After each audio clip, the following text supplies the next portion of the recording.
你们好哈！今天的题目是相反世界的新恋人来了哈。其实这一题是在帮你们寻找平行世界的另一个自己了哈。因为在我的牌阵里面，其实一直有这一个正位哈，一直有这一个牌位，但我没有每一次都有翻哈。我有到非常关键的时刻哈，我想确定一下你们的灵魂的粘着度跟是否。有一些预定好的对立性质，要成为这份关系的关键连接点吧，哈，连接面、贴合面的时候，我才会放那个位置。那今天我特别因为这三张牌，尤其是中间这张，哈，有了这个灵感，然后呼应到另外两张，我觉得都非常的契合、切题。哦，所以我觉得这个题目可以翻一下哈。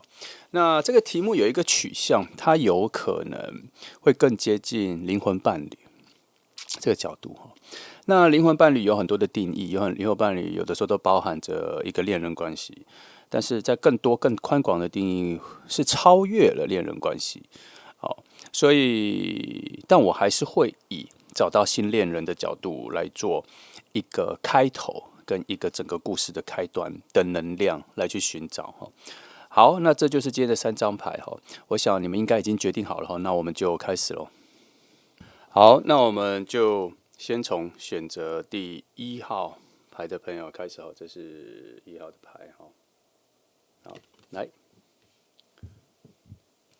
我们一样哈。都一样啦，我们都先从大的方向来了哈，因为这一个是所有的，在我看的牌阵里面所有的能量的骨架，我们要先把这整个骨架看出来，我们再看血啊肉的部分哈，我们先把整个骨架骨骼都先看出来哈，来，等等哈，好。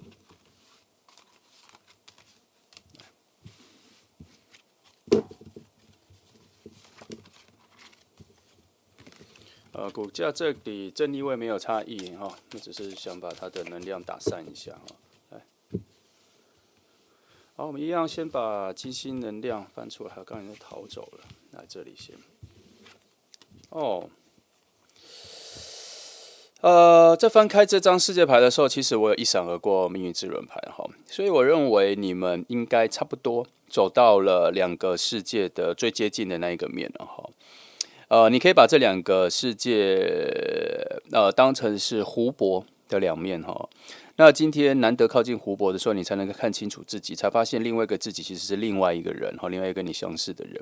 那为何说这是一个最近的距离？那就表示说，今天这题要在1号牌最近的距离，也就表示说，你们没有走到河岸边，你们就没有那一个最近的距离哈，那个湖泊边。这一次是终于走到湖泊边，被某些闪耀的反光的日月星辰的一种概念宁静平静哈，风和日丽的那些好的感觉，把你们吸引到了这个位置，甚至你们甚至没有这么的走进这一个位置，也许在你们的视野里，常常看到这一个角度、这个位置，哈，比如说一个大庭院，比如说你常常去看一个，比如说市立公园啦、国家公园这类型的哈，然后你从来没有走到那一个角落，然后今天这个时刻你走到了，你发现那边有一个小小的小池塘、小水塘，都 OK 哦。反面，它也有可能是一个小围墙的另一边这样子，好，它中间有个隔阂，可是你们很难进入到那个世界，可是这次是最近的，伸手就能穿越的那一种距离，可是一直没有发现有这个穿透力的一种找到另外一个自我的感觉，这一次有哈，主要是命运之轮让我感觉到这个篇章已经到了后半，那世界牌又让我看到了说，这个关卡。这个球形的两面被破开的时候，已经有两个球面体积的交换，能量的两个区域的在交换，所以这一次我觉得你们这次的遇见已经是在最近的距离的时候发现了彼此了。那看来在后面可能会有一个还蛮不错的事件哈，只是这边还没有办法确定是你们主动发现还是因为其他人的发现哈。如果你听很久，你就会发现，你就会知道说。要么就是你自己、你们的偶遇、自己的巧遇、自己的因缘机会认识，不靠他人；另外一种就是你跟随着其他人的朋友、同事这方面的时候介绍，然后遇到，就只有这两种。哦，那这一组就偏向，我认为比较偏向不需要他人的力量而遇见，哈，因为这边有一个重叠性哦，在一个同心圆的两个圆突然变成共享一个同心圆的一个概念里面，突然有一点点两组圆心正在交集中，所以命运之人的能量在后面有发挥了一些作用啦，它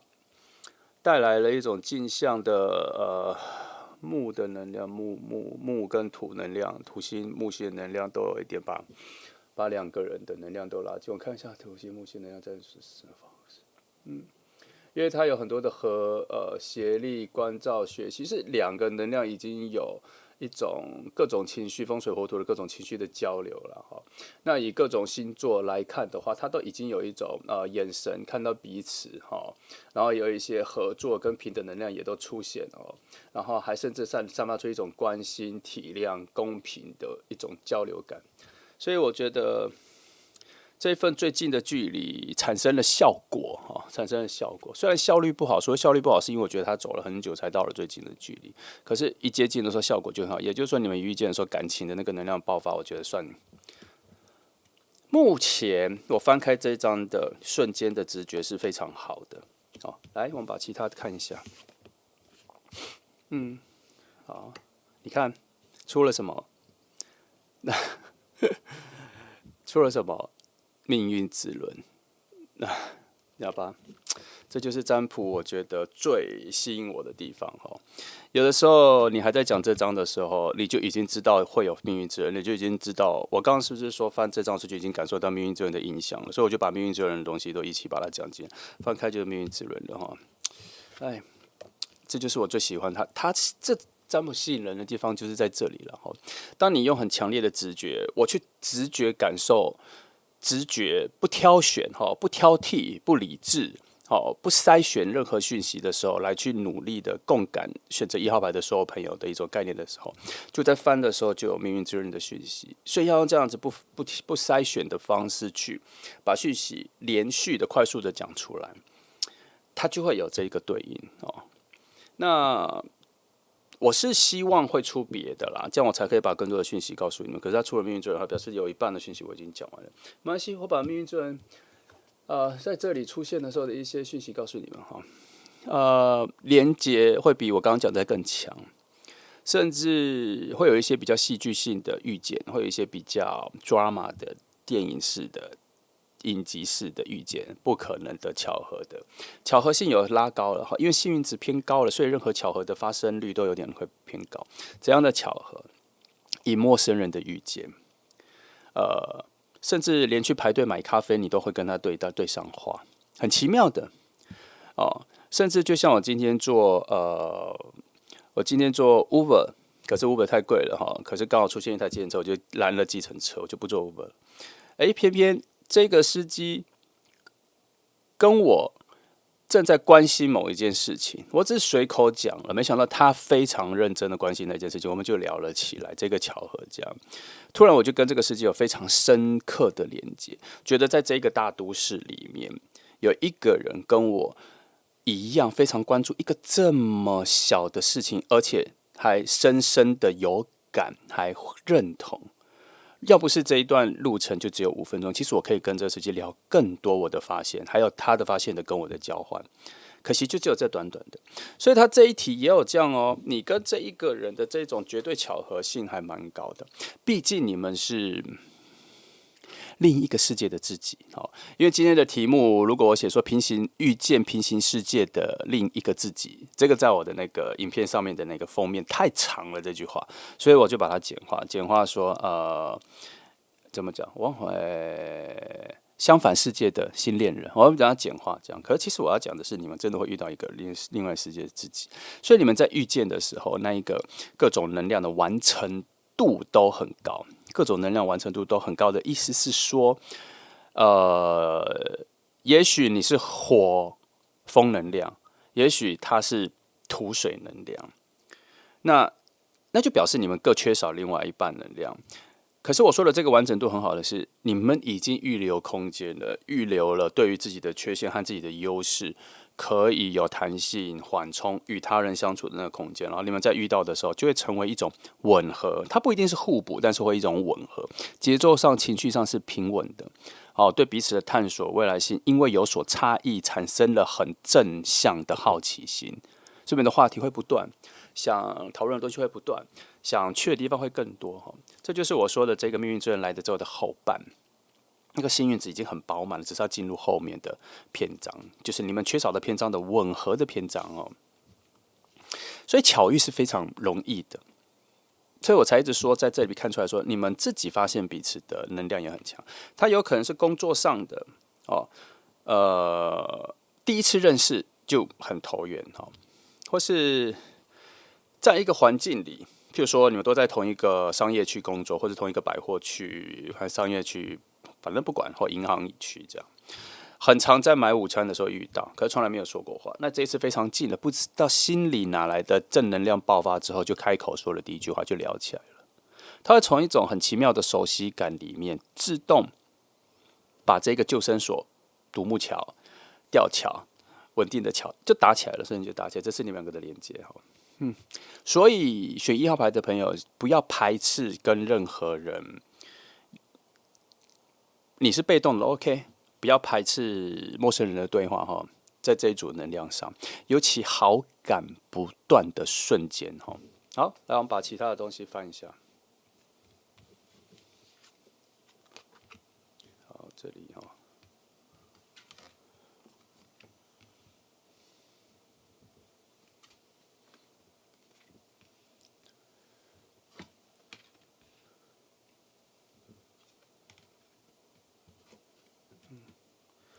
这一组牌，我本来刚拿到手的时候感受没有这么多但是我渐渐私底下用它来算一些比较大的事情的时候，我觉得它的能量真的非常强，而且手感非常好。这是为何一开始拿的时候还觉得它的手感不好，可是越拿越顺手奇妙。有的时候这就是跟牌的一个比较世俗吧，就跟这个牌的缘分了可是我还是觉得那个能量经过了各种瞬间之后，好像能量就很暖手了。然后看一下，来，我回到你们的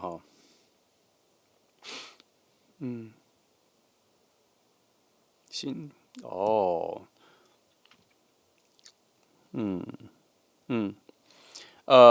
先说一些小缺点。小缺点是你们一开始的时候的契合的感觉不像爱情的，比较像是对话很好的，可以做很好的朋友的。就是你们一开始遇到的时候，会有一种很特别的好朋友感觉，而不是恋人感觉那恋人感觉要到什么时候才会出现？就是你们分享够多的生活经验、自己的故事，还不用到心情还不用到自己内在心情的时候，就已经开始有恋人的感觉了。他都会到比较恋人的感觉，才比较分享到内在。讲反了，讲一些比较心情的事情的时候，才会有比较恋人的感觉。而心情的事情有关乎自己未来想做什么，人生的下一个里程碑，或者人生的下一个变化，或是现在想换工作，因为我想要做更大的事情的这个关系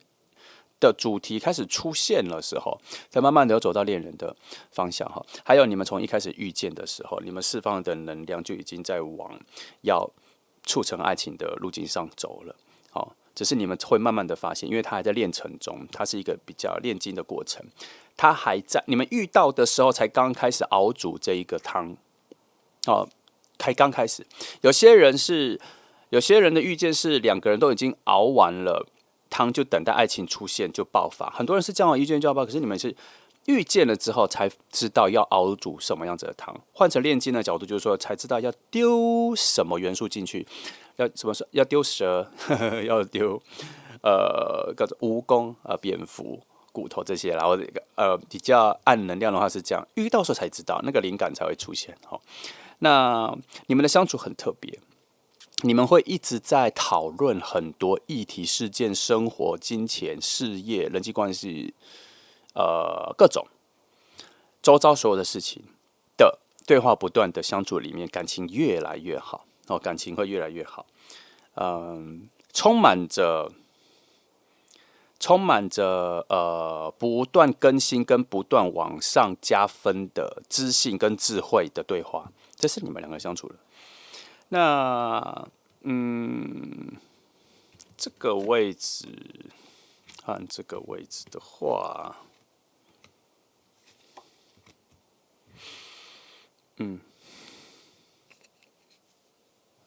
哦，终于知道，我刚刚说你们很喜欢讨论，因为你们两个对这个世界都有一点小小的博爱哈。对于他人的感受，对有点正义的事情，对社会的批判议题各方面，所以你们的我觉得三观算非常正的一组。这边看起来都没什么很偏的位置哈。在某方面来说，你们常常会可能在别人眼里会被形容成是比较简单的人，可是你们知道你们不简单，你们感受的东西很细节，只是你们的三观很正，所以你们的概念各方面都斩钉截铁的认为就是那样。而且你们还想的都是，我觉得都是比较对的，跟主流跟不主流没有关系哈。比较接近智能的核心。好那对于未来的梦想要往哪里去，两个人相处之后，不会非常的冲刺，不会非常的炙热莽撞的去追求各种梦想。你们会在两个人相处之后，会更加的谨慎去规划未来，因为有一个人可以好好的跟你讨论了，然后也发现有一个这样子可以讨论的人，所以在这份讨论里面就觉得非常安心。慢慢的讨论，慢慢的去做，慢慢的走就可以了。甚至不心里有很远的，譬如说，打个比方来说，譬如说想要把日本的100大名城都逛完，心里有这个念想，但是不会把它当成终极目标。然后每次去每一个地方就想看一个座城，每个地方都想一个座城，然后可是大概看了10座城之后，心里就大概知道说，哦，那我还可以继续再看。这一个念头，这个向往才会拿出来讨论，然后才会慢慢变成。可能的一种梦想，你们喜欢这样一步一步的达到，不喜欢好高骛远，也不相信一触可及哦，觉得每一步所得到的东西都很珍惜，这样就够了。所以你们两个人相处很有爱，很博爱，对各方面很有爱，是因为你们蛮讨厌很多人把事情讲得太大，把事情讲得好像是喊口号，把事情讲得好像先讲得漂亮一点就会做到的这种比较不切实际，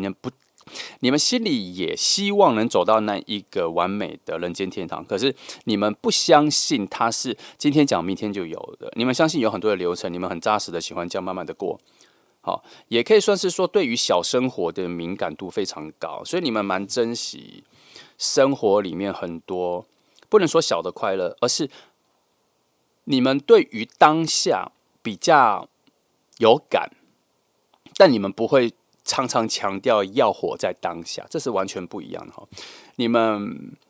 对于快乐的发生很有感，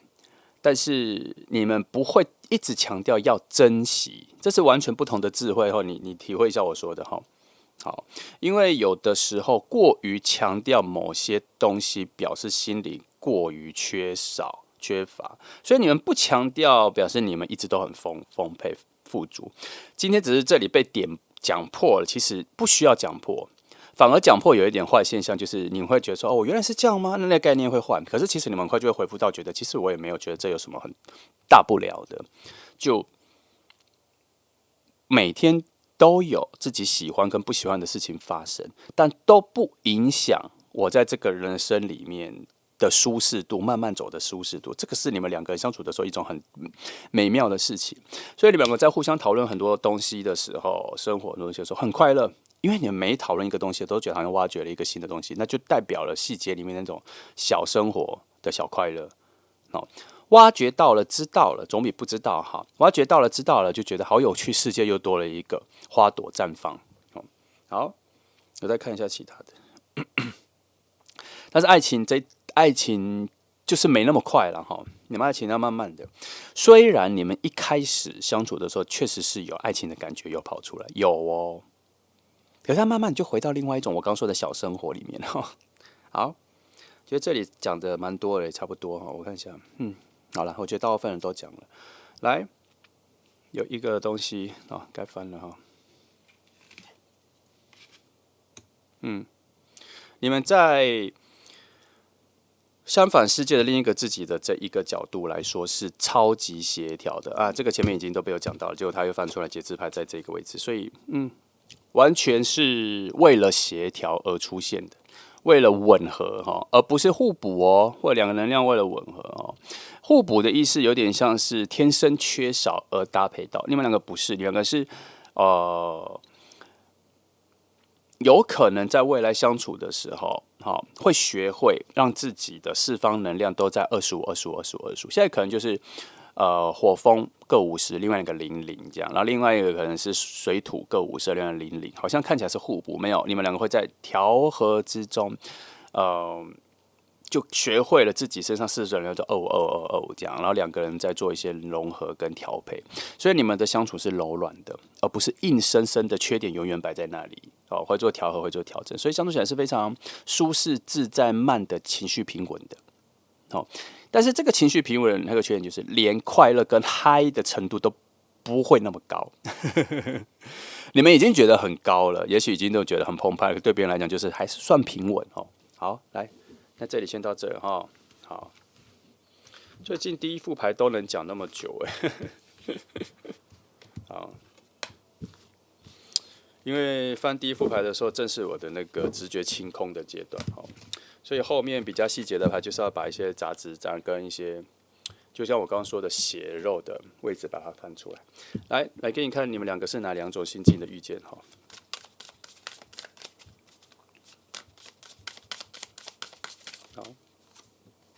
好，你们是这两种心境的遇见哈。来，我每次都重复讲一次哈，学会看让你们知道两组心境的观察哈。第一，先看它可能是什么季节；第二，先看它是一天里面哪一个时间，早上、中午、晚上、午夜哈这些。第三，看一下它在地球上是属于哪一周，好哪一周，好看是哪一个世界里，好就看看这样子来去猜想一下是什么哪两个心境的相遇哈。好。来，再来，这个就是我个人直觉上觉得你们两个相遇的门哈。我觉得你们有一个很大的跨越，然后两个心境世界的跨越，这个蛮像的。它像有一个需要有一个很强烈的魔法的门，需要打开才可以看到彼此。因为这个常伫立在你们中间。我很少发现，我很少用这一个门啦。这个也可以，这个也可以哈，它就是真的是硬生生的一个世界的门要打开。好，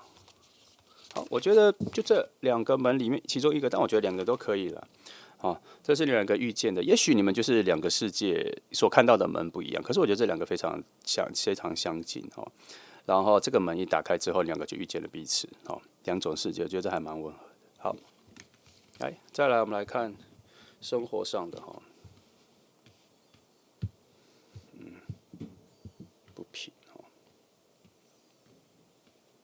来生活上的讯息。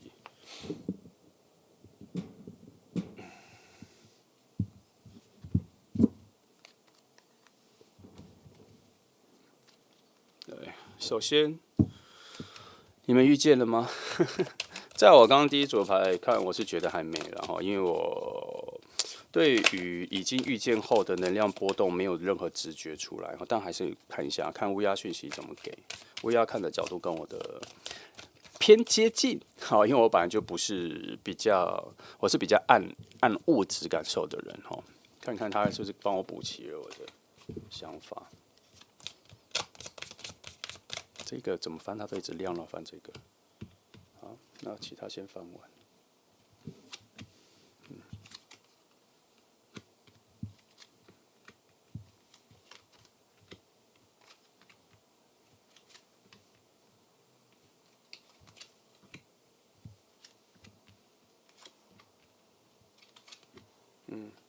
我看一下哦，偷偷的说了几个小秘密。好，我先把这个先告诉你了哈。这个以平行世界的你们来说的这个牌做一个辅助来说的话，其实你们之间还是有一些不同哈。可是那个不同产生了一种非常细腻小小的一个神秘感，在推动你们两个对于彼此的好奇心哦。所以你们对于彼此的不同这一件事情，它一定有很多的不同。而且我甚至觉得你们连星盘都还蛮不一样的哈。有可能射手金牛的这一种不同，可是却产生了一种很奇怪的魅力，产生了好奇心。这里有可能啦，可是我举例的射手金牛是一个比较极端的例子哈。那星座我们这边就不聊。好，我来看一下你们现在遇见的状况。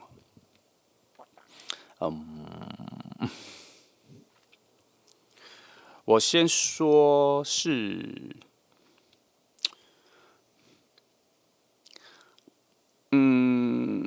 我在自己挣扎着要说遇见吗？可是我有感觉到某些破口，所以它有一些状况是你们有在应该遇见的场合跟时间过，可是没有真的认识到。因为如果你们两个的遇见的场合，它有一个 spotlight 照了某一个地点，你们会在那个照的 spotlight 的点里面遇见，然后两个人有对话。可是你们一直在 spotlight 外围暗的地方游荡，都没有走进去，所以我才说。你们好像已经在那个场合里面可这么遇见，而且你们附近的很多能量都已经调整好，要让你们遇见了。可是他现在，我觉得他的定义被定义在现在只停留在互相游移在彼此的世界里，然后再做一种很奇妙的能量的搅拌，很像一个果汁机打完了。打完的时候，它是不是还会自己有一些余韵的旋转？就打完果汁之后，它不会立刻静止，它可能还有一个在旋转几圈的那个状况。现在就在那一个旋转几圈的状况里，还没有完全静止，所以我会认为应该有非常小的部分的人是已经遇见，可是我觉得大部分的人都还差一点点。好，那为何呢？还差，对，最近的距离来说，这上面也是符合我刚前面讲的，还差一点点，还在，它有一点点像是，你看有些杂耍的丢3颗球再丢来丢去嘛，那你知道丢杂耍丢3颗球前面要先练什么？丢2颗，单手丢2颗，现在还在单手丢2颗练习中。还没有练到2手，他快练到2手丢3颗了，差不多就这一个过程里这样。那对，就是这一个过程里，所以我觉得，应该还差一点点你们附近比较靠近你们的能量的，在外围一圈的能量，我这边得到的是说，有很多莫名的干扰跟杂音啦，常常在你们两个很靠近的时候就被叫走了。这个是什么情况？这就是你们可能在遇见的那个场合跟时间点有先来后到的问题，就是可能别的杂事让谁晚到了，什么别的杂事让谁早到了先行离开这样。所以我觉得，在我目前看到，你们有非常多可以对到话的时间，可是现在都处在好几次的连续错过里。那我就要把这个原因找出来，因为通常我们看牌到最后都会发现说。应该是有其他的能量觉得是最好的时机还没到，所以以时间空间来说，空间有了，时间还没有。我看这是重来了哈，就是它有很多周期，有一个非常好的能量到了，要遇见了，时间还没到，空间有了，好又去了。又还没，又去了还没。他这边在讲说，一直在周期，在周期，在周期，哈，一直都在重新全新，有一点像是每天你起床的明天都是全新的这个概念。今天过来了，明天，今天过来了，明天，今天过来了，明天，好像一直在告诉人说，那一个明天还不是最好的明天，这样。好，所以你们相遇的那一个明天还不是最好的明天，就再下一次这样。但是他每一次都会在明天到来的起床之后才确定是不是今天。你听懂我的意思吗？他没有办法在今天就确定明天是不是最好，他要到真的进到了明天，你睡醒他才知道说，好像也不是今天这样。所以他一直在这个周期里面循环哈。为什么？因为旁边你们旁边还有很多杂音还没有。我觉得有些杂的能量还没停，然后其他的能量都说有啦，都看好了，是这个方向没错，然后可时间还没到，有啦，都已经走到这个方向，也走到了，前面也走了很久才走到，对啊，没有错，是这个位置这个方向哈，对啊，好的能量持续性都有，还好这一个连续的巧遇这个场合一直都在支撑这一个位置让你们相遇的场合空间一直都在，能量很足够，就差那个对的时间。我跟你说。这里所有的牌都只讲一个事情，就是确定了，就是要让你们遇见，而且是你们两个自己认识就足够的能量哈，全部都是这么说。但就读这张牌跟这张牌，再讲一个连续性是说，说整个圆里面有一条线一直在做一个有弧度的干扰，都是他人。但是他也一样在证明那个位置对了，方向也是对的。这里都是顺的，而且有很多很特别的能量在支持那个位置，它就很像是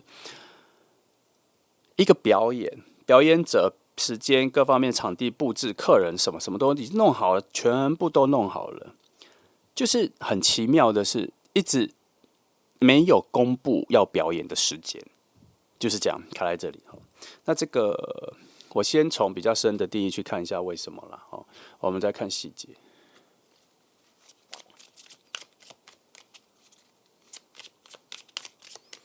给一些特别的牌吧，为什么这里这么多牌？我常常都只抽到那几张。这个看一下这里，因为目前只有这个位置。其实我已经知道，但这边说啦，你们的相遇无论是各种模式相遇都不重要，重要的是你们的相遇会有一种很强烈的重生感，所以这个重生感需要慎重，它需要完善，它需要淋漓尽致。也可以，当然你们也可以随意的遇见，可是他好像觉得，因为这个是蛮慎重的两组能量的结合。它这一个两组能量结合，在这张牌前面其实还有所谓的火水能量的二元性的结合，它就是一个非常难以结合的能量要结合啦，所以很符合今天的题目，就是相反世界的自己啦。为何相反？那就是因为绝对相反嘛。那它火水能量的相抵消的相反，跟这个的严重度很雷同，几乎相同了，所以他才觉得说这个结合很慎重，所以不要虎头蛇尾不要虎头蛇尾各方面的，而且他都已经，我觉得他很趋向于，即便你们两个巧遇都很足够成就这个相遇的好结果了，那就表示这个相遇是势在必行的，那不能让时间点很差但是我必须有说要解释一下，所谓的不能让时间点差，不是说就只能在早上7点遇到这种时间，不是，它这有一种就是说，其他人的时间跟你们的时间有一个很特别的一个时间点，可能就是你在经历其他人的故事，比如说你感受到其他人的失恋，或者感受到其他人的结婚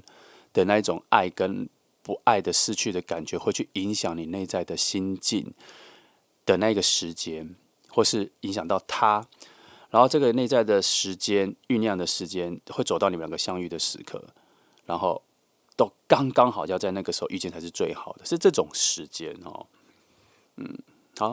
那我再翻一张好了，虽然没有什么太大疑虑，但是我还是把这全部翻一张核心的。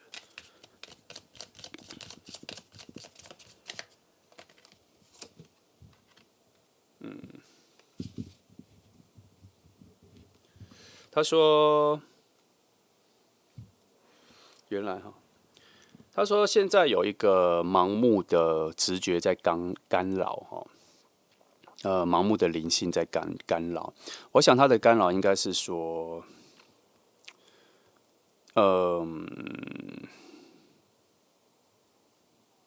我觉得我要把它看反。我觉得他比较像是说，其实你们出现在彼此面前很接近的时候，会有一个很强的直觉。会有感觉到跟这个人有深刻的连接，这样。那我很难解释他为什么觉得这个直觉是盲目的啦，但是我只能把盲目拿掉，告诉你说，当你们非常接近的时候，会非常有感觉，这一个陌生人跟你的联动跟各方面，好像缺少了行动去创造互动的那种很强的直觉。可是他这边又说，这可能是盲目的，可是我也必须再去补充他的盲目可能不一定是坏事，可能也可能是需要这一个盲目那我也可以把它定义成说，你们的这一个遇见，也许就是要真正的巧合，跟一个陌生人的对话，那它就非常符合盲目的灵性直觉的这一个概念。所以这个是比较难以解释，但是我把这两招说法解释完之后，我个人会认为它应该是以正面去支持我最前面都讲的，就是那一个你们的巧合，或是以两个陌生人的开启对话的这一个盲目的灵性直觉。哦，他在帮我再重新定义一次了。只是我会一开始先玩反面讲，是因为我认为我已经刚讲过了，所以我会认为我对牌子提出的问题是还有什么的时候，他这样子跟我讲，我会不认为他是支持我刚刚的说法，而是用一个反面的说法来告诉我。所以我刚一开始先这样解释。当我说完之后，我发现哦，他原来是支持我的，所以我就把整个概念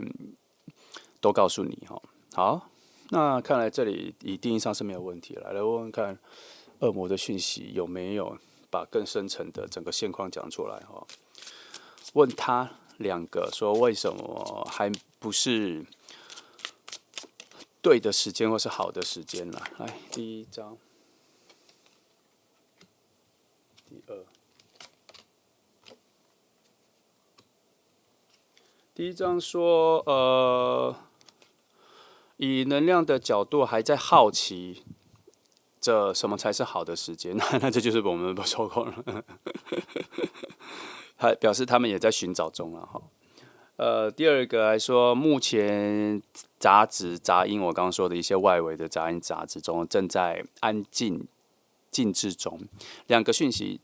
安静的静置中，还有一个讯息是正在进化中哈，洁净的进化中，两个都在同时进行说，所以不急，先不要急哦。这边也是表示还是有一个流程，有一个行动啊，哦，至少不是完全没有动作。也至少不是完全在盲目等待一些不知道在等什么的时空里。好，这里就这样。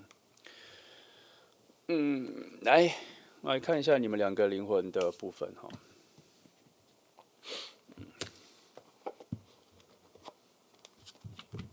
灵魂的部分就只好用这组牌了。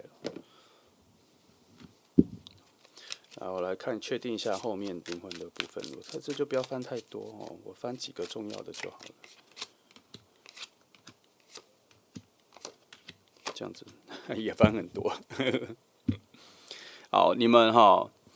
们在两个平行世界里面两相望已经非常久了啦哈。那好像在某一个契机点哈，灵魂的角度哈，已经看到了，已经有把钥匙出现了，所以你们这一次有找到开门的契机了。哦，所以你们的熟悉度是因为看着彼此非常久了，但是就差实际的相处，这一次应该是第一次实际的相处。可是灵魂的熟悉度是非常高的哈。那你们不算是完全互补的，但是你们是非常调和度非常好的哦。就像这边讲的，你们在很远的地方看着彼此非常久了，哦，有一种很奇妙的熟悉度，这样。但是里面还有非常多的解答还没有出来。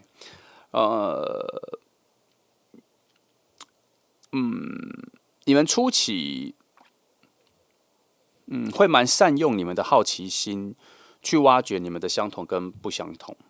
所以。从这个角度来看的话，就是两个很进入爱情那个爆点爆发的能量，就在初期没有很快就出来了。这边都说，前面其实也都说了，这边只是在佐证一下。那小小的对于灵魂的小小的结论来说，就是你们是两个离得非常远的两个灵魂的第一次相处，但不是第一次遇见，因为你们在互相看着彼此非常很远的时候，就已经算是一种某种遇见了。好。它就是一种比较具体的，终于知道你是谁，终于知道你的精致的长相、灵魂的长相是长怎样了。来，我觉得这组就差不多到这里。那我对于某个点，我有一个隐秘的提问，我用另外一个方法来看哈。那我不告訴你提问是什么，我只是对于其中某一个点，我翻一下，看看我有一个什么新的结论哈。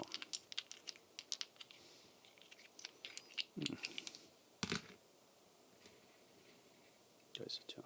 来，等我一下。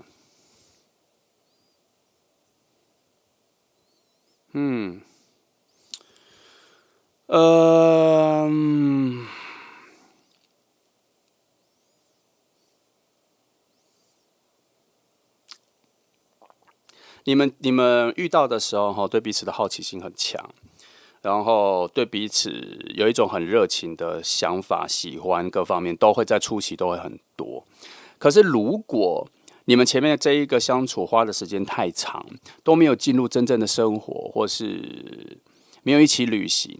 然后没有在工作之余的各种时间里面花更多的时间相处，即便只是以朋友相处这样，你们常常都是随机的久久才见一次面的话，这个爱情很难按部就班的走到确定关系，它会一直持续变成是好像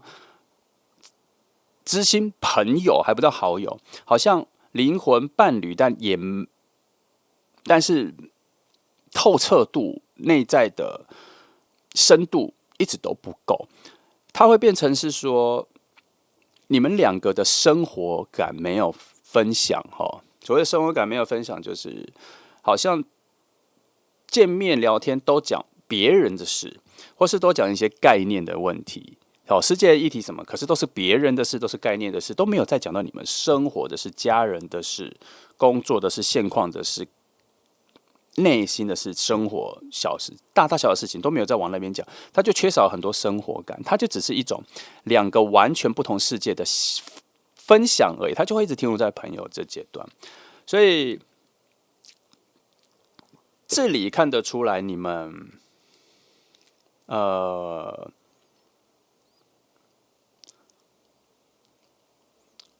关系、对话、灵魂的连结有一个很奇妙的天花板，而且天花板还蛮低的哈。就是说，你们内心的交流一开始会有，可是一直达不到一个很深的位置。可是它真的必须要在各种的生活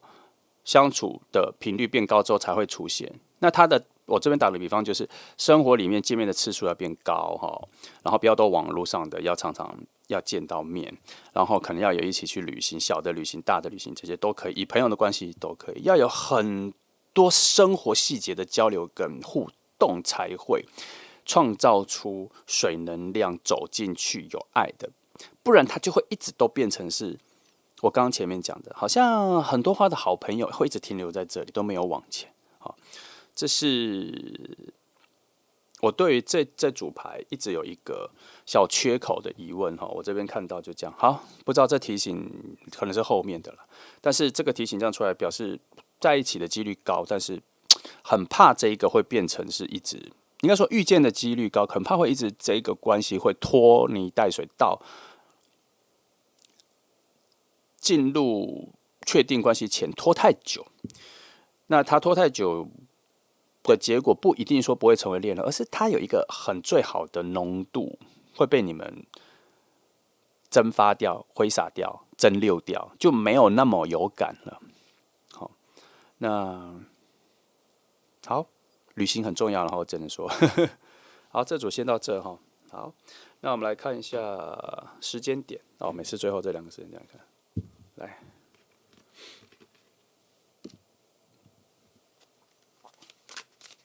那这个时间点是你们两个能量最靠近的时间点哈，也包含可能是认识的时间点，那可能就是这两个能量最靠近的时间点，给你做参考。记得这都是参考哈，因为它前前后后都有强弱能量高低，但这个应该就是两个能量最近的、最靠近的。好，好，第一个时间落在了10月中啊，第二个时间哈。落在了9月中，其实有点9月中偏低啦，所以大概9月、10月这一段时间是你们两个靠近能量最强哈。但前面也是有机会啦哈，也是有机会调，只是这个能量最强哈，你可以期待一下。然后我们再看一下3张动物灵卡哈，给你最近生活的3个建议。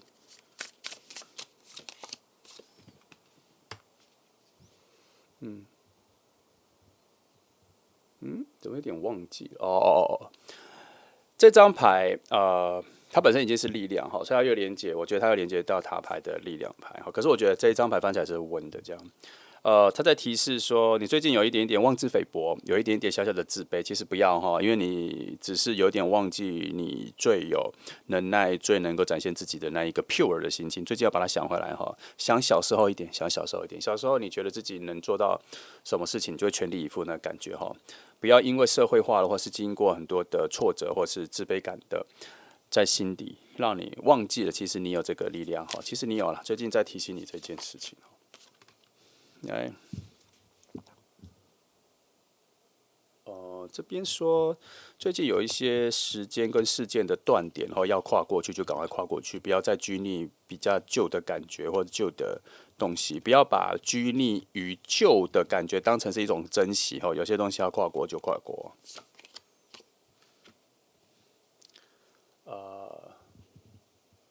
这里跟这张牌讲的一样，两张牌其实讲的差不多，只是这边在讲的一个是说，你比你想的更坚实、更坚实、更有韧性。我说的不是那种小朋友那种韧性，我说的是那种强韧的韧性。你比你想的更有韧性，所以这两张是大家一起的。好，那这就是3个讯息哈。今天每次都讲的特别长，今天这组真的讲的蛮长的哈。但整个翻牌到现在，我觉得这是一个非常浪漫的一组。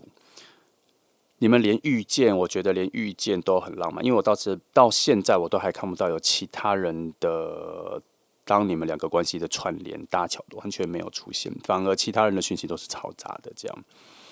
你们会在很个人的空间里遇见。记得，你越是去追寻、去找、请人介绍爱情，心中放太多的能量是赶快遇到新恋人。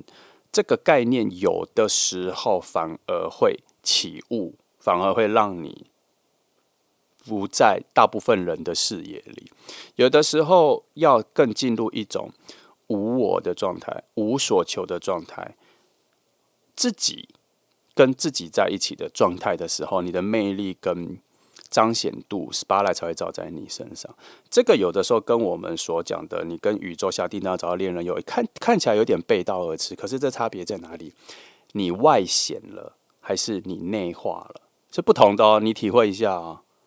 有时候有人太外显了，渴求，跟他自己已经非常知道自己在期待什么，就这样就好了。然后其他时间都留给自己跟自己在一起，是两种不同的样子哈。你体会一下这个。这组蛮需要我说的跟自己在一起的那一个魅力跟自我。好，那就这样的话，这是1号牌的朋友我们一起乐观期待吧。这组有一个很特别的点，我还没有琢磨出来，但是我觉得一个很特别的点一直在其中游荡。那我们一直在期待到底会发生什么事情。好，那就这样，谢谢你来听哦，祝福你们。好，接下来我们来看选择第2号牌的朋友今天的题目是相反的世界的新恋人已经抵达这一组很特别，然后这一组就是希望能够找到跟你基本上是另外一个自己啦。但是因为相反世界这一个概念它有的时候会有某种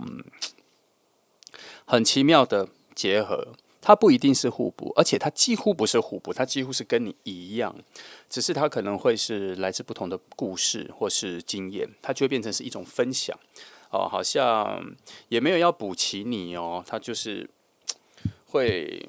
这个真的很难诉说，就另外一个世界的你，这个遇见是有某种任务性的啦。好，没关系，我们再从下面看上去就知道了来。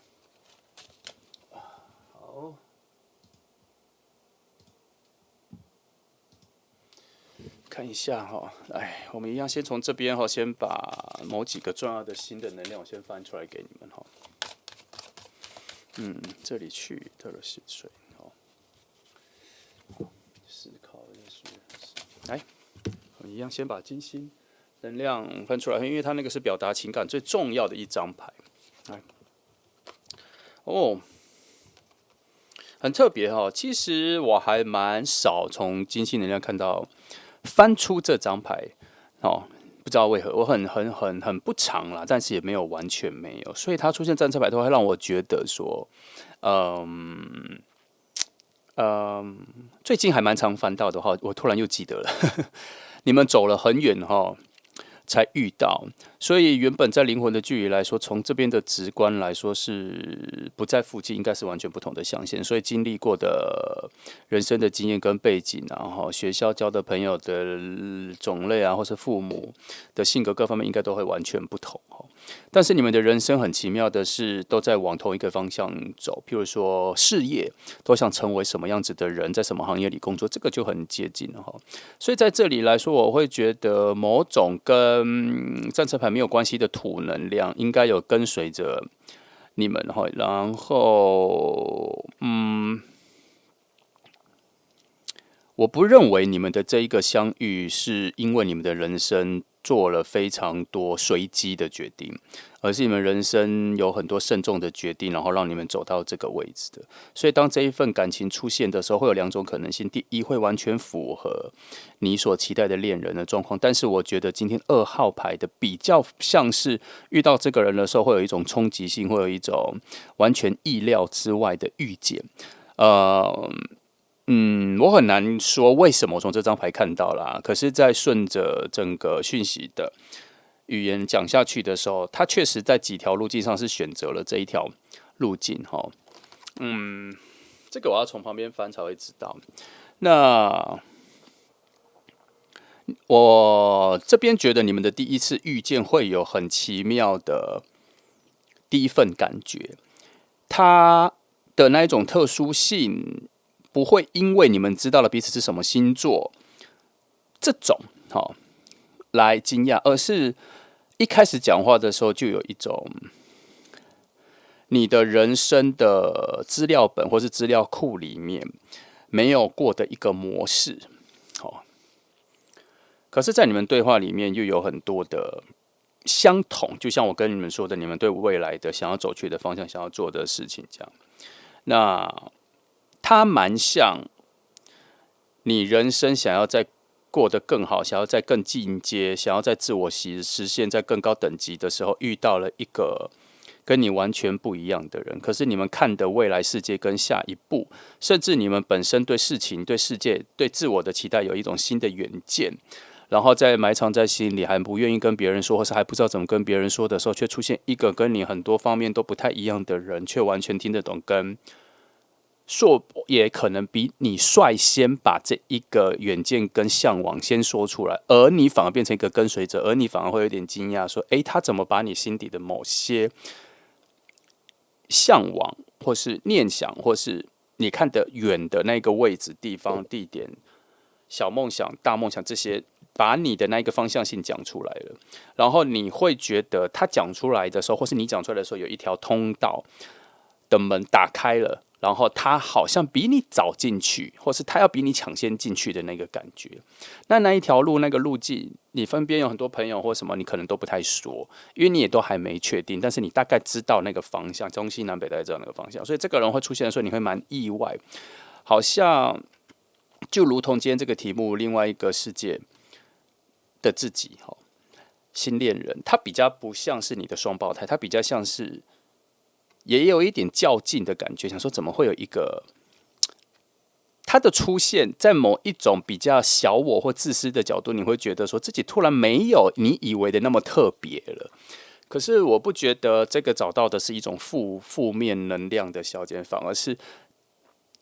创造了你们彼此有更多的好奇加向往，而且好奇心会在这边加重的爆发因为这一个战车牌，我认为它有更多的，它已经不再是水能量的了，它有更多的风火能量。然后在你们自己的人生旅途中，它是一个偏向于风火能量的战车冲刺。然后到了一个你对于自我实现跟满足点很不错的时候，可是却又开始觉得有点无聊，不知道还能怎么突破，好像在某一种关卡里面被局限，还突然觉得做什么我都有，我想做什么都可以了，那一种很奇妙的富裕的多于烦恼的状况里面，然后这个人出来的时候，突然他怎么感觉做每一件事情都比你在更率先多了那一步？然后偏偏在这个时候又帮你打开了某些门，或是踢破了某些门，这样子。所以那一个吸引力就在。但我要说的是，不一定只有他对你做这个也许你对他也做了一样的事情，只是事情类别、角度跟视野，还有谁率先做的那一步的事情是不同的。在我的感觉上，你们是对等的、对立的没有谁强谁弱，没有谁先谁后这样。所以你们两个人对彼此的那个魅力吸引力，就在这种你来我往的小小的竞争里面，产生了某种类似快感，然后是类似爱情的，是有滋润的东西所以说，这一个战车并不只是不是它原本的水能量的，虽然说有风火能量，它毕竟它还是踏在一个湿润的土壤上了，所以它终究是会衍生出一种爱情的感觉，爱情的东西在里面就是这一组这个，很特别。我们来把其他的东西翻完好，这边，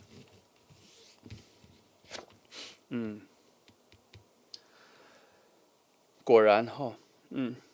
你们的内在的火能量确实是非常强而且那一个对未来，两个人都一样对未来的向往、冲刺，想要做到什么一些小梦想，想要在其他人面前表现的自己很好的被认可，都 OK， 都是很强烈的水能量这是你们的安全感的来源然后这一件事情确实是两个人都是对立的、独立的就像我常讲的，这个状况两个就是一个撑着你们两个自己的世界的两根柱子，对立，互相存在，不抵消。互相看着对方你们两个的关系协调性就是这样，跟这里一样。我刚刚一直跟你说，你们有一种较劲的感觉，产生一些水的感情能量那个就是你们的相处模式这边又再次证明了这个，所以这个没有什么太大的问题。我来翻看这里，好，把其他翻一下才知道那个节奏感。在这里到这里翻看看，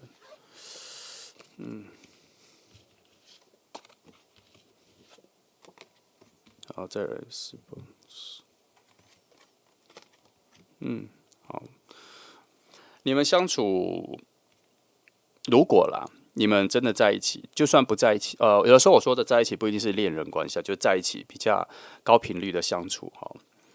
你们会一直不断的因为对方而升级加分，心灵实现各方面的东西会一直升级的很快，直到疲惫。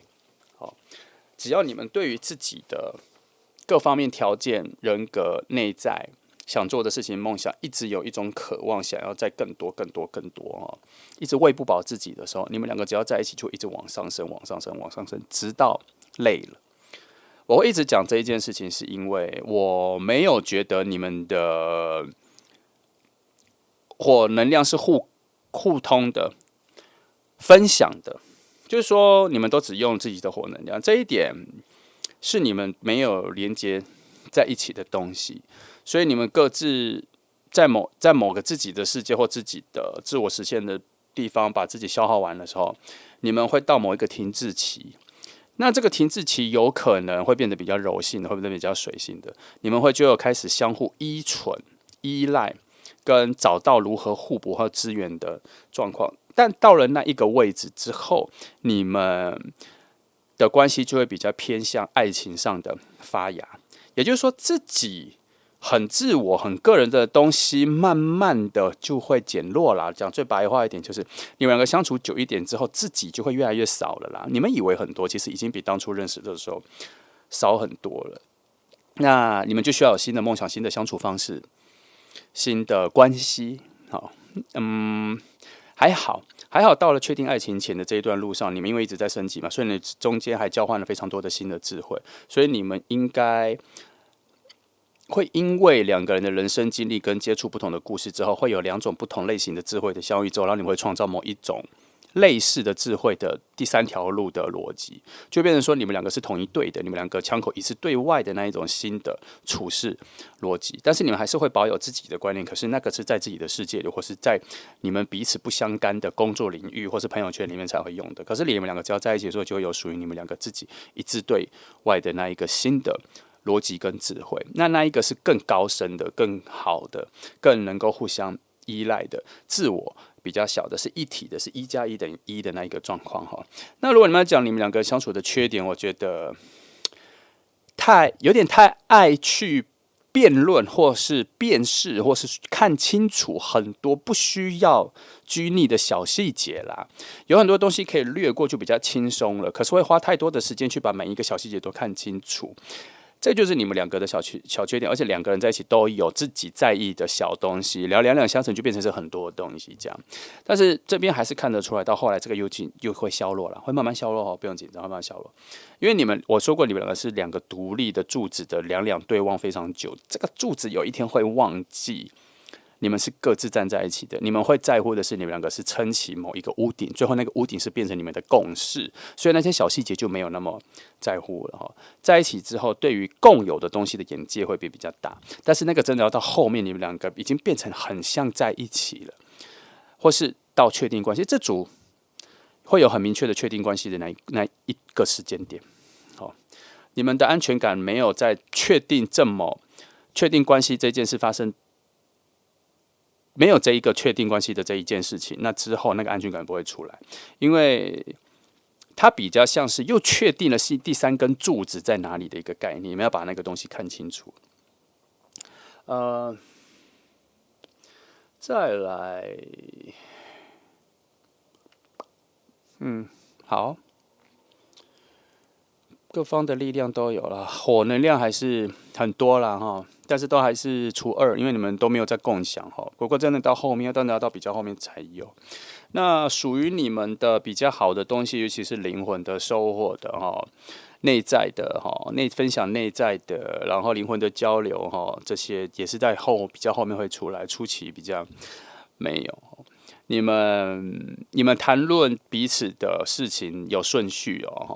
哦，工作环境、现在生活、朋友这样，然后到很后面才到自己个人，非常后面才会到自己个人内心的事情，久久才会讲一点点自己的感觉，连光是讲自己在工作里面的心情，都要在很后面的时候才会讲，只会讲工作的现况，不太会讲自己的心情。心情有，但是不会讲那么深入。对于自己的对世界的价值观的东西，都是点到为止，没有讲到那么深入。但是却会对外在的世界，譬如说会去里面留言跟陌生人吵架，这些都会。可是你们两个自己就比较少哦。我再看一下，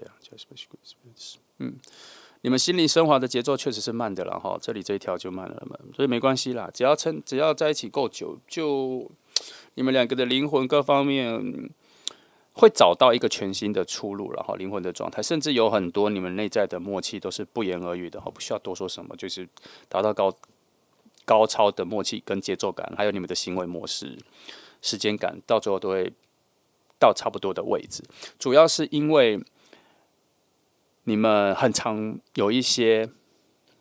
物质面的对话，并不是说东西的对话，我说的是生活里面的摸得到的、看得到的，跟生存有关的对话很多。在这些对话里面找到了某种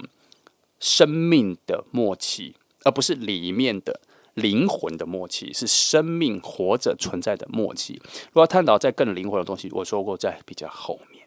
哦，前面这里。这个生命生存的默契达到一个饱满度，而且这个天花板还蛮高的，饱满度更多，然后才会进入更深层的。他甚至不需要两个人谁发生了一个非常难过的事情，或者人生到了谷底，没有，他就是要到很后面才会出来。你们这一个2阶时间前面这一段有比较久，但我觉得他反而帮你们奠定这份关系很强大的基石。应该说，那个基础用的石头的材质是非常高级的。那等到慢慢走到后面之后，你们不一定会就只有爱情，会有爱情，但是更多的感觉像是爱情跟生活选了生活，选了一个能长久走下去生活的人。那这个生活里面包含了很多的梦想，很多的支持，很多的生命的烦恼。有人可以共患难，有人可以共分享，这是没有区别的。但我还是觉得你们到了非常后面的时候，仍然能保有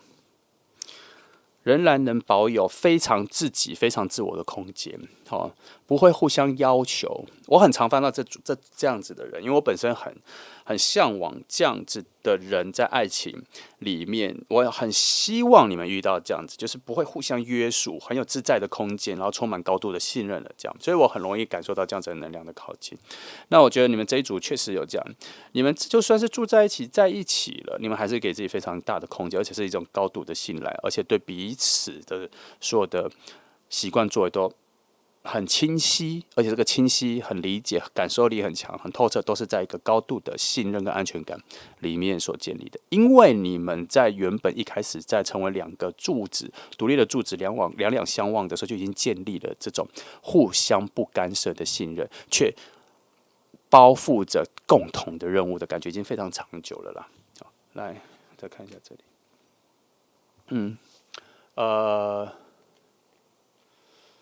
前面说你们走了很远才遇到彼此嘛，但你们在遇到彼此之前有经历过一个非常高级的升华跟大决定的转变，成为能够互相看到自己的人。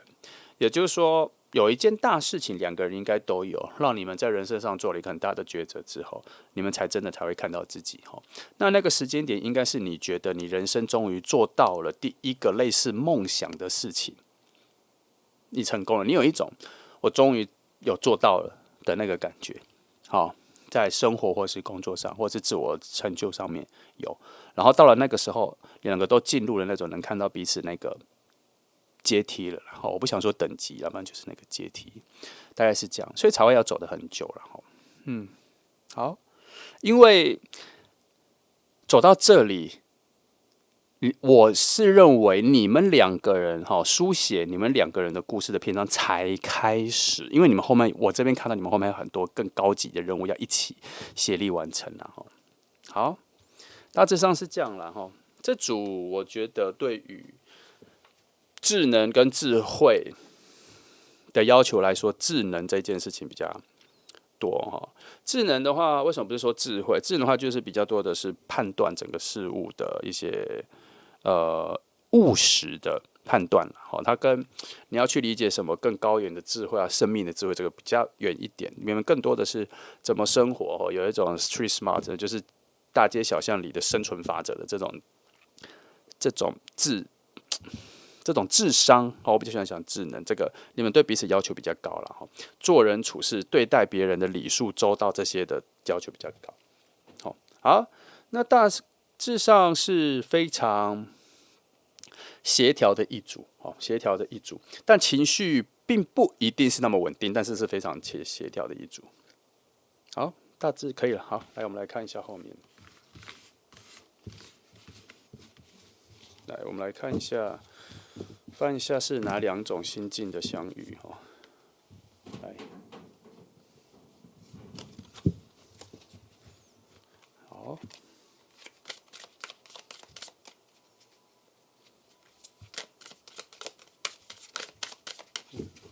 第一张，第二，好，心境的相遇首先先看一下，你觉得这是一天里的什么时间？然后第二，你看一下这是一年里面的什么季节？然后第三，你看一下在地球上它是属于哪一洲？亚洲、欧洲还是南美洲还是澳洲还是大洋洲或是北极圈这些来感受一下你们两个心境的位置和距离就这两张。好，再来，我自己个人觉得你们相遇的时候有一扇门，我来找最接近的门灵魂的交流是没有出现，所以这个我觉得都不算但是如果我们从很远的位置来相遇的话，我觉得这张就很像那还有这个也是但是我觉得门没有这么窄。其他我觉得都还好。我觉得这两张差不多，但是还没有办法完全符合，但是已经差不多是这两个状态。这两个其实有点天壤之别但我觉得你们真的是从很遥远的位置来遇见的啦，走了很多的路了这一扇门比较像是你们人生里面常常做了非常多的决定能看到的未来比较小，但是能做的决定很多，好，要做的决定很多，常常在看精准的某个方向就做了决定的人生，两个人都还蛮像的，而且是非常严格严厉的哈，不会随随便便莽莽撞撞的就做决定的两个。然后每一次做了决定进了门后，就发现后面是这宽广的世界，然后再走到尽头的时候，就会发现又是一个小门，只能看到一点点，然后过了又是，就是一直这样子的连续。好，所以你们经历了非常多东西，找到彼此。好，我的感受是这样。来。好，再来，我们来看一下你们生活那一面的连接哈。首先遇到了吗？一样遇到了吗？等一下，哦，这里，来，好，其他的再翻一下。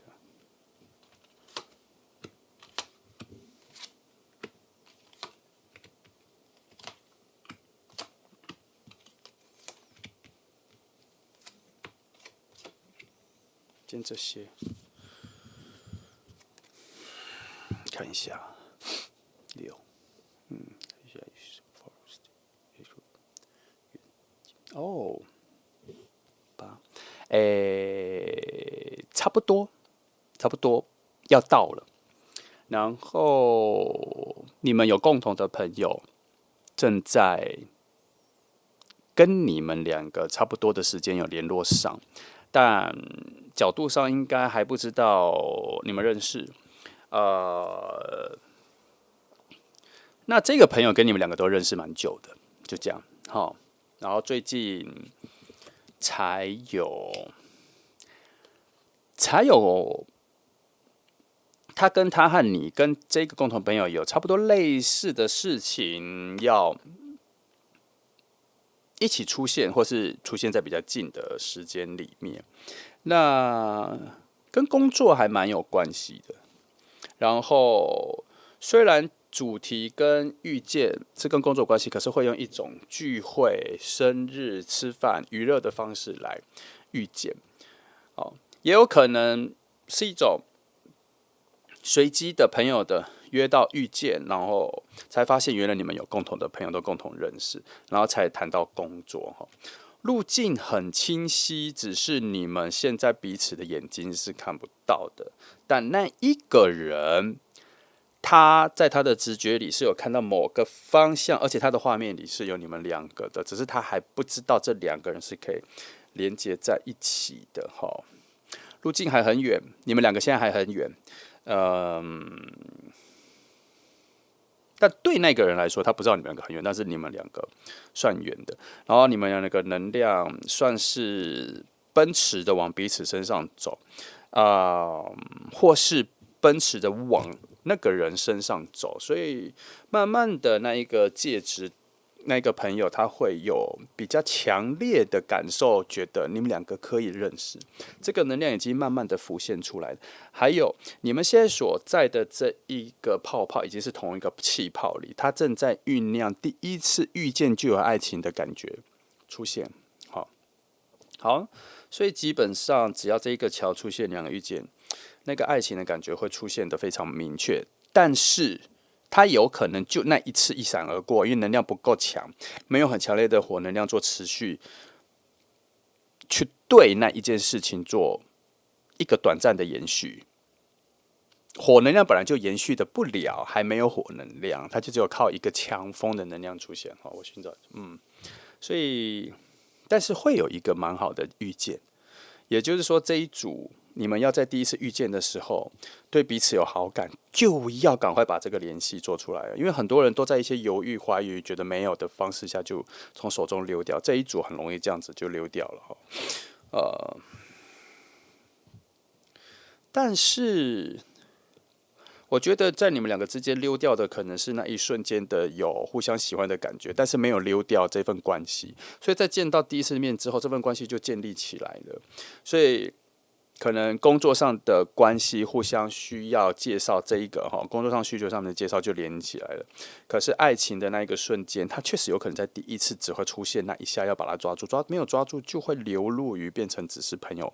关系因为我真的没有看到后面的延续性。而且这一次的遇见已经酝酿很久了，变成是非常，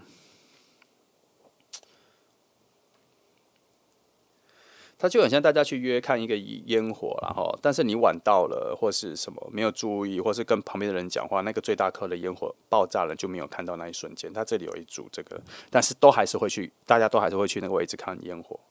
那这里，我还是可以翻一下。好，问题点，我看一下为什么能量给这么少哈。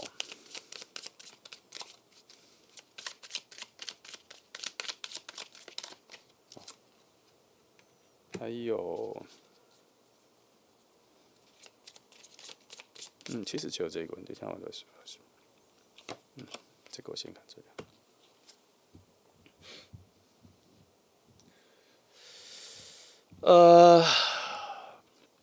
我只能说，能量这边说，能量的角度他也知道，很短暂，只有一下子，但也没有办法，因为好像是已经是最好的能量了哈，所以在能量的方面，他以一种他也觉得很同情的方式来看。那这里说啦，你们即使现在看不到可是你们两个的连接在很久以前，在很遥远的地方就已经有连接到了。好，这里至少还有火能量，但是那个火能量目前已经用尽于把你们两个连接在一起了，所以它是之前的，它后面延续性是没有的，所以一定要抓住它就剩下那一个绳索抓住。来，我看一下更深的，他会这样说，他就是说，你一看到这个人有感觉，就要表达出来。当然你过度犹豫什么，他会一闪而过了他就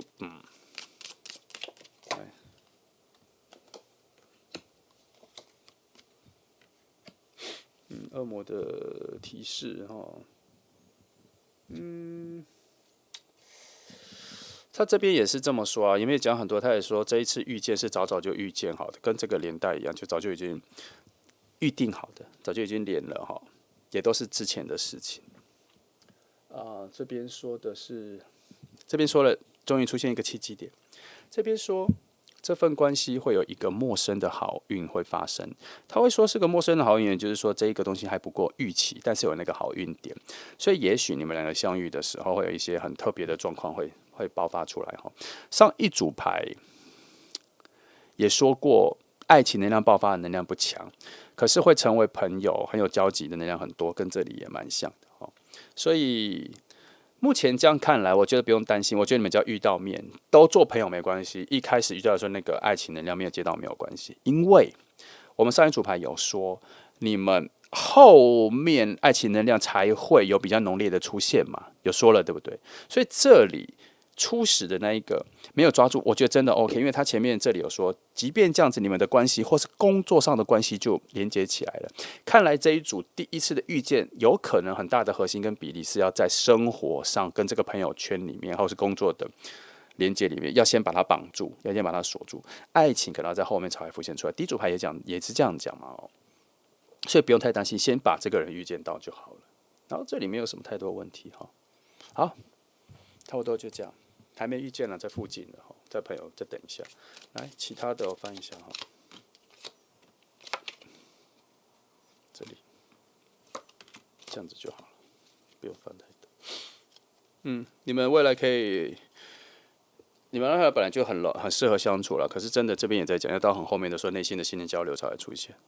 那这里你们一开始就遇见，可是生活是没有连接的，所以你们可能真的是工作上面或是一些其他事情做一个连接，爱情这方面你们也不会很频率很高的约出去，但是最好要才可以比较快速的进到后面水能量爆发的状况这边说了，你们这两个灵魂确实是完全不同的世界的遇见，而且是非常远的。这一次的遇见，甚至还跨过了一个很奇妙的边界，才让你们彼此遇见那在深渊的角度也来说，你们几乎是听不到彼此的这边也是一开始遇见的时候，确实是有非常多的阻碍，并不容易爆发出一见钟情或是一开始就爱情能量。这边都这么说，所以这样子纵观来说，回到这几张牌，确实可以看得出来，你们这一个连接已经用尽了很多的能量了，尤其是火能量，好不容易连接起来。好，那这个遇见已经是花费了非常大量的能量了，才让你们遇见的。哦，所以遇见已经是最重要的事情的，所以后面慢慢发展就回到第一组牌讲的，它会慢慢的会因为你们有很多的交流、沟通、对话，尤其是智能那个方面的生活生存方面的交流，才慢慢的把你们踩在下面的水土丰富的沃土的能量，才开始长出爱情的东西。所以一开始没有就真的没关系哦。好，这组差不多啊，方向就这些。来，我对于这个能量很少的部分，我用这个来看一下。好，好，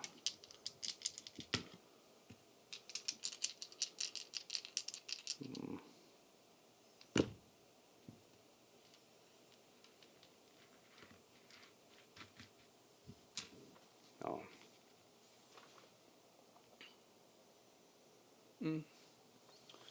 呃，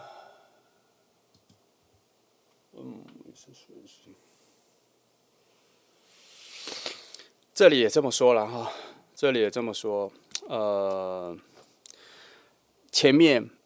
光到这个其实讲的一模一样，前面光到你们两个的汇合点已经用尽了火能量了，把火能量都用尽了，到这里就已经算是任务阶段1完成了，这样。好，那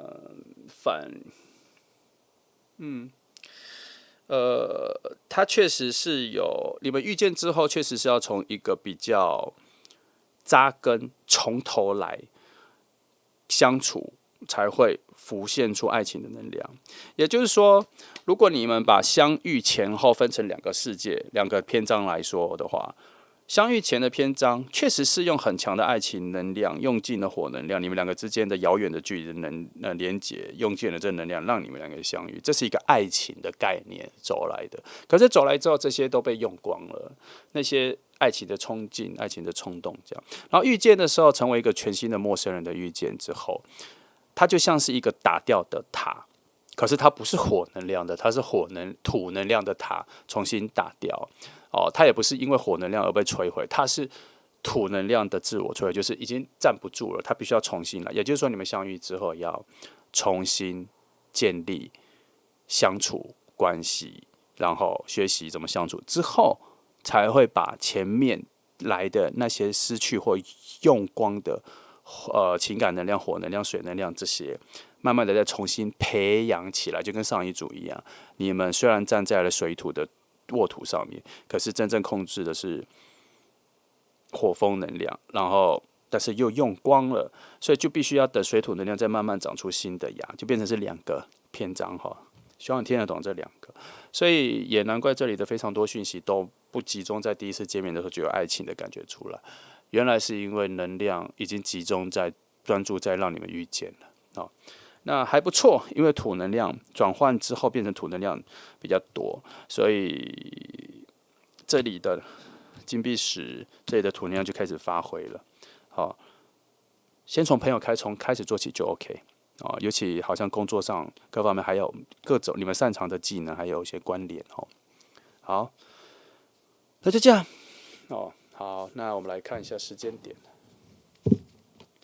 你们可能2个人能量最靠近的时间点哦。来第一个参考哈，不要太拘泥哈。11月底来随机的哦，这个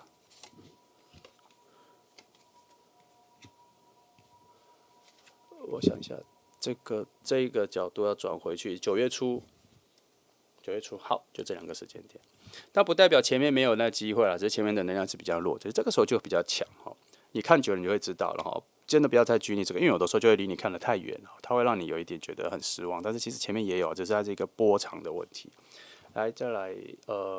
3张动物灵卡给你现在生活的3个建议哈。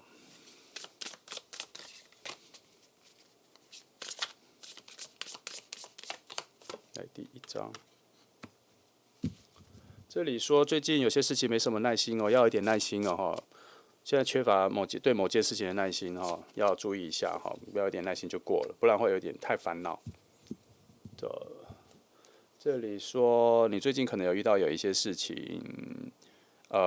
如果能割舍就割舍，不要太拘泥这边了，赶快换，赶快把焦点换，赶快把它处理掉。就算处理得很差，有点吃亏，就赶快把它解决掉就好了，不要拘泥在那里哦。赶快往下一步走了。好，来，这里说有些事情跟这个差不多，有些事情要摆脱，因为它要重生，你必须要摆脱旧的，才可以往前重生，跟这里差不多。要赶快决定，赶快割舍掉就赶快割舍掉，就算吃亏失去都没有关系，赶快换一个新的方向去。好，那我看2号牌差不多就这样哦。当然，我有一个东西，刚刚在看这3组牌的时候非常在意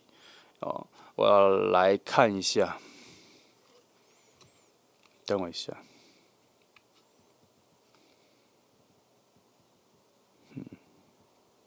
这张牌给我一个讯息说，快来了，快来了，但是你的眼睛看不到。必须要靠其他人看到，所以就刚刚我们讲第3个人哈，所以只是在让我再次证明，知道说，你的朋友他人之眼已经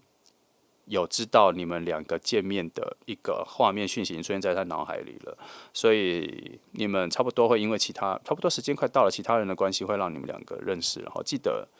感觉会有一瞬间很强烈，那我要把它抓住。好，那就这样哈，这是2号牌的朋友，那乐观期待吧哈，谢谢你们来听哦，祝福你们。好，接下来我们来看3号牌的朋友我有感觉可能会讲得快一点，所以时间会短，可是好像节奏会快一点，但有时候总有意外因为我发现这个主题的很多讯息都用光了好像有比较更清晰的直爽的讯息在第3组牌要出现，没关系，我们一起来看一下那这今天的3号牌让你们看一下我每一张让你们选的3张牌，我都很认真的在选我不是随机抽，我就是很认真在选所以通常你们选，我觉得共感都很强来看一下这个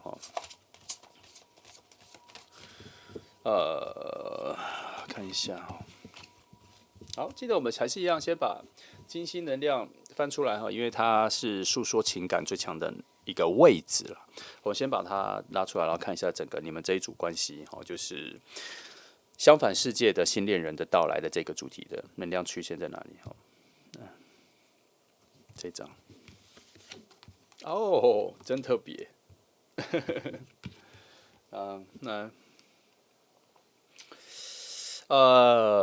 小心，先讲小心。你们遇见的时候，会有一种不安的感觉，会想要去寻求为对方改变而寻求安全感。这件事先不要做你们相处的时候，会有一种好像想要多做一些事情来让感情增加、更往前。这件事情先不要做，因为有更好的能量在后面，不需要做到这件事情。你想要被喜欢，只要在不改变自己的原则下去寻找适合对方的快乐，跟了解对方之后，发现他的快乐在哪里的角度去为他付出就好了，不需要到牺牲跟改变自己，尤其初期先不要因为什么？因为它会消减跟削弱你个人的特质跟魅力，还有你灵魂跟他的连接强度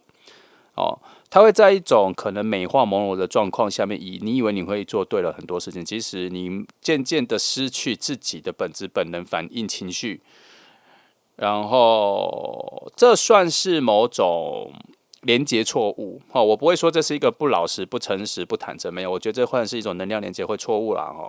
这个出现在机器人要小心，要有一点点小心来，因为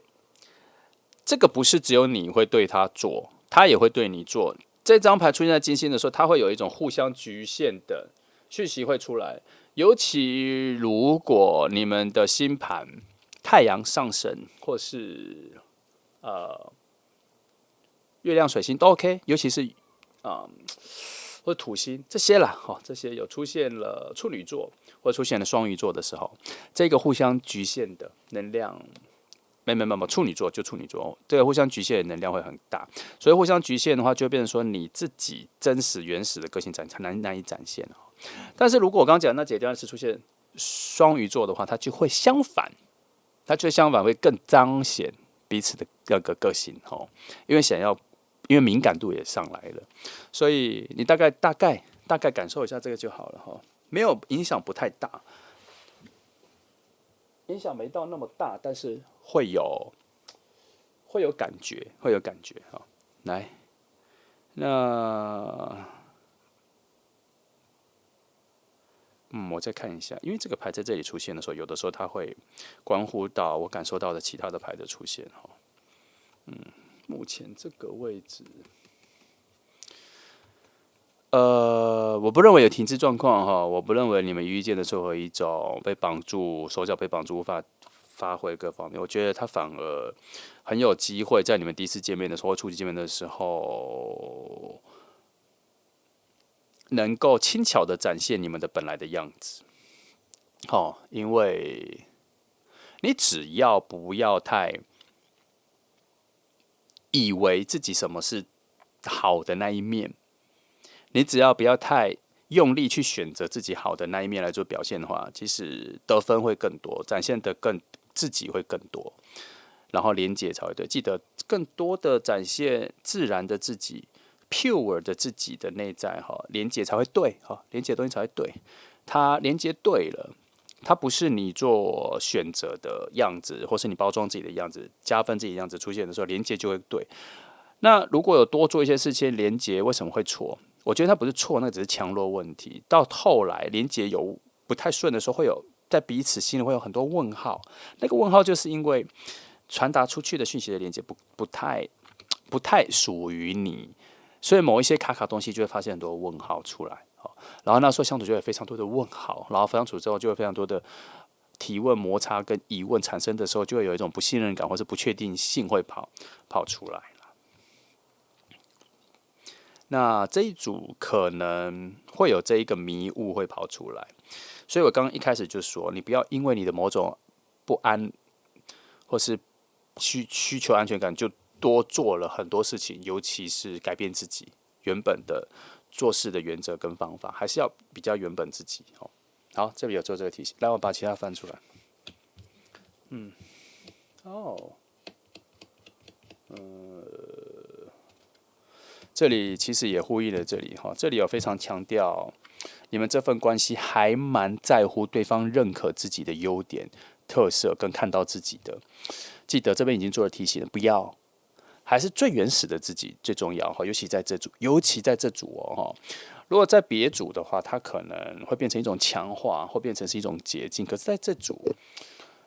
过多的选择自己最好的那一面，或是你以为自己最好的那一面的时候，反而会更多的失误。还有不要太拘泥于对方觉得你怎么样，对方怎么看你，因为很多都是猜想，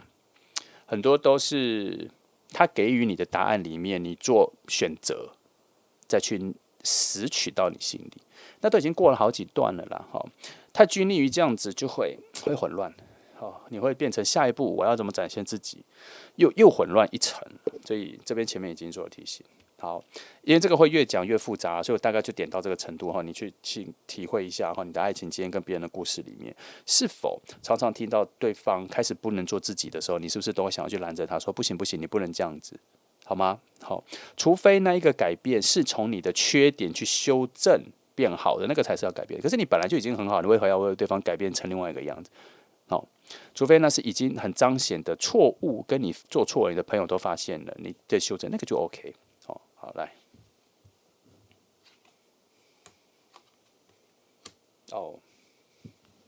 我先来剪，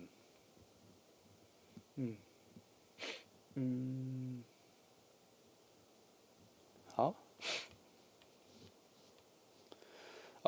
初期相处的话，两个人很适合谈公事，很适合一起去买东西，很适合一起去花钱，去花钱的地方，这个会带来你们两个蛮多的乐趣。他这个乐趣还蛮连接内心的一种自觉，很特别哈。然后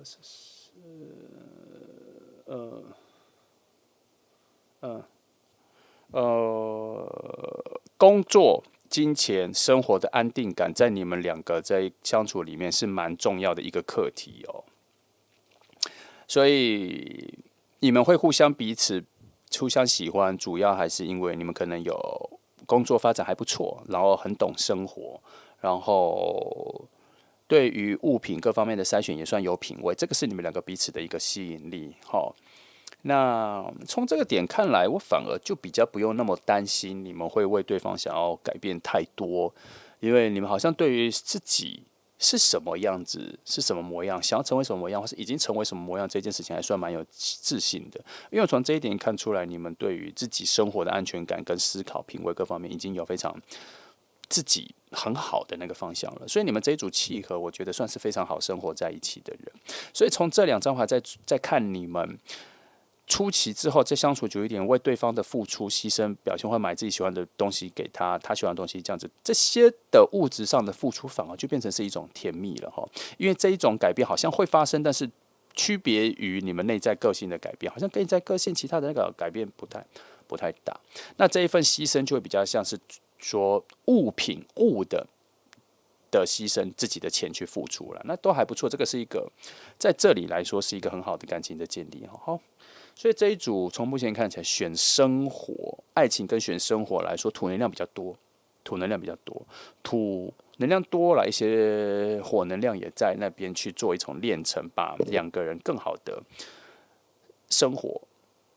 两个人认识之后。生活的品质，或是对于两个人未来想要在一起生活的品质的一种远见、远望、跟展望、跟想象都有出来。那我们接下来把其他的翻出来，好了哈。因为讯息流失的很快，我们赶快把讯息都翻过来。这里。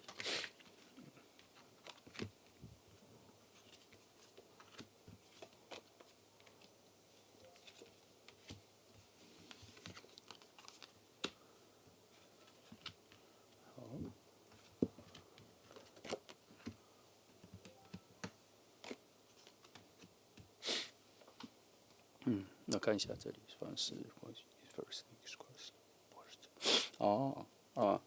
你们的先讲小缺点，小缺点就是你们对于未来的展望啊什么的都有点过度生活化了，喜欢一步一脚印哈。但是这过度生活化也不是一种贬义词啦，就是只是节奏比较慢了哈。想要做比较大的事情，譬如说突然想要去一个完全不熟悉的国家，这件事情就会搁置的比较久，或还是会比较先从安全熟悉的国家慢慢去。其实你们旅游的能力根本已经可以直接去完全不熟悉的国家可以，可是你们基于喜欢慢慢的去，尤其土能量这些都很强，尤其我刚刚说的话，还有一些金钱问题哈，你们对于花费各方面的概念比较相同，所以你们就觉得说不喜欢一次花那么多钱，尤其在不熟悉的状况里，所以你们会慢慢的以旅游来讲，就慢慢的从先去美洲或先去欧洲这种比较简单的，还是一些语系来说比较能够沟通的，才会到一些比较难的位置。好，那未来你们两个人的生活会突然在某一个时间点觉得一切都要打掉重练，希望能够有一个大升级，好像你们两个人的对生活的品味要求好像到了一个饱满的点，希望有一个最重大的改变，所以他很有可能在未来两个人在一起或住在一起的时候，你们两个会突然觉得家里要全部重新装潢，这样或整个家具要全部换风格，这个你们两个会达成共识，你们的相处会突然对某些品味会突然很拘泥，然后再换成另外一个品味，这样，所以这很适合你们两个的生活。反正你们两个就是一个很生活，对生活的内容物啊、生活的品味这种细节非常在乎的人。然后这个对谈跟这一个默契，产生你们两个人的某种致命的吸引力。那你们的爱情的爱好都从对于物的感觉、物品的感觉激发出来那一个很强的默契啦。只是真正的缺点就是你们的下一次的大转换、大升级都没有那么多，可能就一次，可是会在比较后面。它会拘泥在你们突然觉得现在的生活现况很索然无味的时候，想要做一个大改变，但是我会认为这边看到的大改变比较需要是你们两个干脆直接去一个非常陌生的国家去看把眼睛跟感受空气味道去感受一下，再回来之后，你们就会有完全新的方向跟完全新的品味了啦。不然你们会拘泥在自己比较属于一种合理的花费跟安全的生活范围里面去享受、去体会生活。可是慢慢的到某一个阶段，你们两个就会觉得说不行，你们要更多、更不一样。它不一定是更好，我觉得更不一样很重要哈。那这一件事情，我觉得至少会发生一个大的一次跟小的一次，就这样。等一下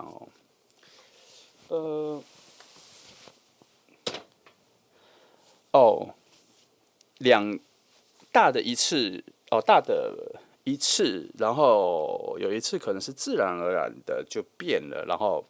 才觉醒了，原来你们的生活可能有人会突然就先变了，对于生活的感觉，不是说你们的爱情变了，而是说你们对于生活的品味各方面、生活的方式有点太不变化了，有点索然。我有一个人会先觉醒，然后才发现那个是第一个小变化，然后后面可能还会有再一次小变化，最后就有一个大的变化这样。然后你们两个会经过非常有深度、更高一阶的智慧型的讨论之后，发现说心灵上需要有一个新的自我时间跟自我改变。那它会转换到物质，可能就是有搬家啦，或是家里的东西全部换过一轮啦，这样子。好，然后也有可能会有一个大型的断舍离，把一些对你们生命比较不重要的东西都先清掉，之后再去加东西。清掉或者是先清空心灵跟物质的东西，清空会有一次。为何会有这个大转变？因为我刚前面说，你们两个常常对物品的感觉里面去累积你们的感情嘛，也因为这样子，你们也会拾取、购买、收集很多这些东西，然后是共同的。有共感的东西，这样，可是它会到某一个阶段，你们两个会同时都不想要了，会在某一个时间区块，两个人都觉得好像都不想要做一个大清换这样。哦，那这是我所看到你们两个在感情上、心理上的一个升级。那它不一定只局限在爱情里才会发生，它可能在你们很亲密、很朋友的关系或最好的朋友关系里面就会有一次，它会升华出别的能量。但是我觉得，我比较觉得你们会早早在很有共识、生活感觉很不错的时候，就在自然而然的关系上面就成为情侣了，就会在一起。然后这个应该是在之后会发生哈。你们甚至很有可能很早就住在一起了，因为你们感觉上生活感跟喜欢的品味很近，所以你们会想先试看看，先住在一起，有可能。好。以现阶段来说，如果你们这几天就见面了，这个月就见面了，你们会有一个很明确的爱情萌芽的感觉，然后就进入了常常约出去的一个时间阶段，然后就会发现彼此很多喜欢的东西、品味、生活感都很接近，然后就可能很快就进入爱情，有可能，但必须要在一开始遇见的时候就抓住了那个爱情的感觉。我为什么要这样说？因为这组土能量非常强，它有可能会不小心错过那个爱情的感觉，因为它转换成一种好友的生成出好朋友的路径，而不是爱情的路径，有可能哦。好，那我再看一下，不知道刚刚我们解释的很难啊。哦，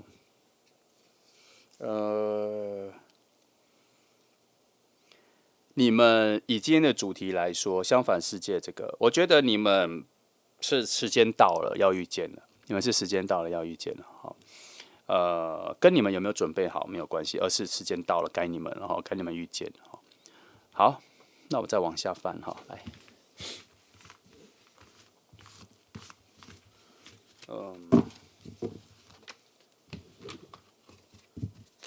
来，我给你们看哈，你们是哪两个心境的相遇？哈，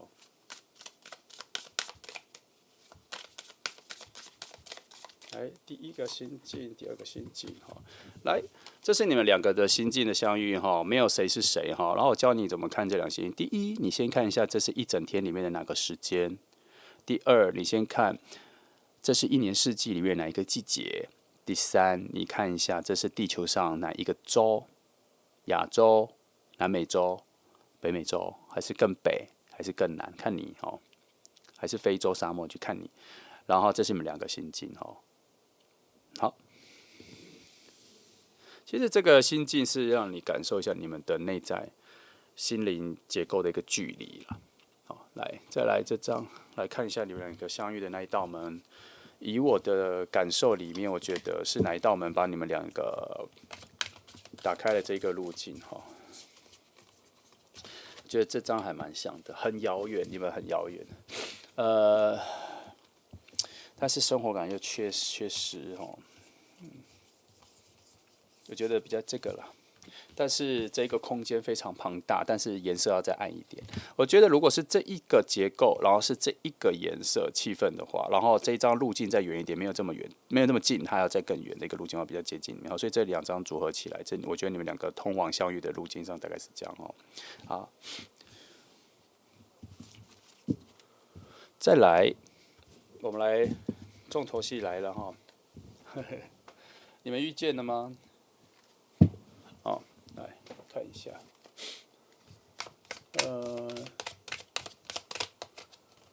等等哈。偷偷说，其实我每次这样在翻的时候，我的头都是上扬的，往天花板看的，然后再洗。然后我觉得差不多那一张我刷不掉的时候，我觉得翻那一张就这个。来，好，再把其他翻出来。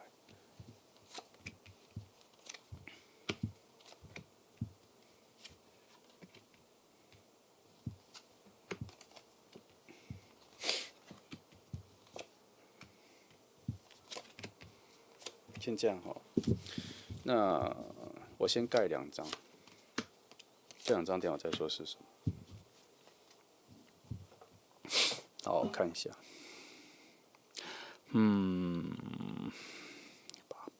八，你们算遇见，可是没对到话。你们的生活还蛮近的，而且很高频率在附近。交到朋友了吗？还没，但是你们的生活圈非常近哈。还有，你们附近的火能量很强，你们处在很热闹的朋友圈里，这件事情要很明确哦。三号牌的朋友，你要感受一下，你们应该要处在一个很热闹的朋友圈里面了哈。而这个讯息也是在代表说，这个人也在那一个很热闹的朋友圈里面，你们非常近，但是就是还没有认识，我觉得这边一直在说还没有对到话，该要对到话都没有对到话。这里说有非常多机会要对到话，为什么都没有对到话？哈，这两张其实这三张，如果我们就以火水能量来说的话，是应该要对到话了。好，但是我总觉得这一张给我的讯息是还没，还在两两相望，还没有那个最具体的连接哈。这个等一下我要来翻这张哦，看它是不是有两面说法。真的耶！你们的这张又来一次了一种遥望、两两相望、没有对话的讯息也出现哈。但是这边就是说，你们真的是在同一个圈子里，朋友圈这样热闹的朋友圈里。我相信很多来看占卜的朋友，你都会觉得说，你可能没有很热闹的朋友圈，朋友4个人一起出去就已经够热闹了，好吗？把最低线告诉你，4个人3个就已经够热闹了哈。那如果他不在这里，就表示是他们的朋友，你应该再去问问看你常出去的朋友，他们常常我们跟谁出去，你也去加入哈，不要都只跟固定的，你可能要跟你固定的朋友，然后再加入到你固定的朋友的他常常去的不同朋友圈，你也来去认识这样，哦。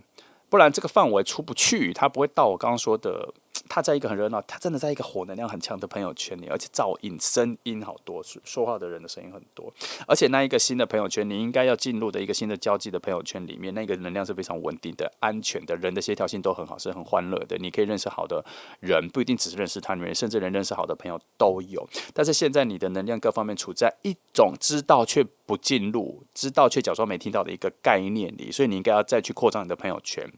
好，你原本就只跟 A 跟 B 朋友，然后跟他们聊天的时候，常听到他们在讲别的朋友或他们的朋友，他跟谁朋友在出去，可是你都没有再去认识。现在好像是应该要再去认识，因为那个人就在那个里面。好，这讯息来得很清晰，所以讲快哈。这里，尤其这里说，你该遇见他的位置方向，你是背对着哈。好，跟前面讲的一样哈，这边就整你该去的那个新的朋友圈，各方面能量都很适合你。除了遇到他之外，还能真的交到跟你有新的对话、新的生活感觉的朋友。尤其这组要特别提醒那个你一直都没有在扩张朋友圈，或是你只跟固定的把自己锁在自己的小空间的人，你要再开始再打开了，不然这个能量已经很靠近了都没有把那个门打开那再来这里说，你们的遇见需要刻意去寻找啦。虽然他这个讯息给的能量比较小，但他还是有偷偷的说要刻意去寻找，刻意去认识没办法让你守株待兔或者坐着等它自然出现，没有这个啦。能量很小，给了一个非常小的讯息他这个状况比较像是说，你旁边这个墙壁，你不知道墙壁后面有没有人会回应你，所以你敲一敲，就敲了之后才发现有人敲了回应你。那这个敲就是这张牌，你要去刻意的去敲看看，才会知道有没有人回应你，不然这个墙就永远都是那一道墙那为何我告诉你说要去敲一敲？因为这里，这里都说那一个墙后的能量很适合你，而且已经准备好了，就这样。所以你要去把它打开。好，来，我对这个地方我看一下。这个，我有疑虑的只有一个两个好了。给我一些特别我很少翻到的牌吧。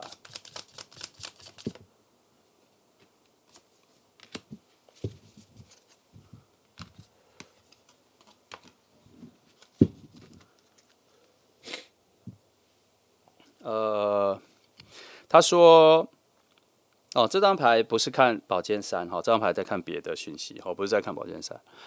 这张牌的炼金的讯号叫做你现在处在理解与无知之间，是不是很符合我刚说敲墙的？是不是？记得这里又再验证一次那这里说你们现在没有认识，是因为处在一个遥两相望、绝对对比的位置。这边又再说了一次。绝对对比的位置，它这张牌炼金的最底下的一个总结的主旨是说，这个对比被强调在必要存在的位置上。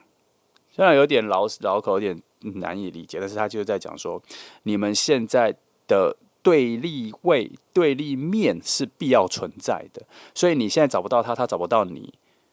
是现在的位置已经无法改变的位置。所以才会说，这个墙要去认识，要去这个有一个准备好的新的空间要去，这里有变得很重要那很难得会出现这种明确的指示所以要试看看来，我再看，来一种恶魔牌再去验证一下底下的讯息比较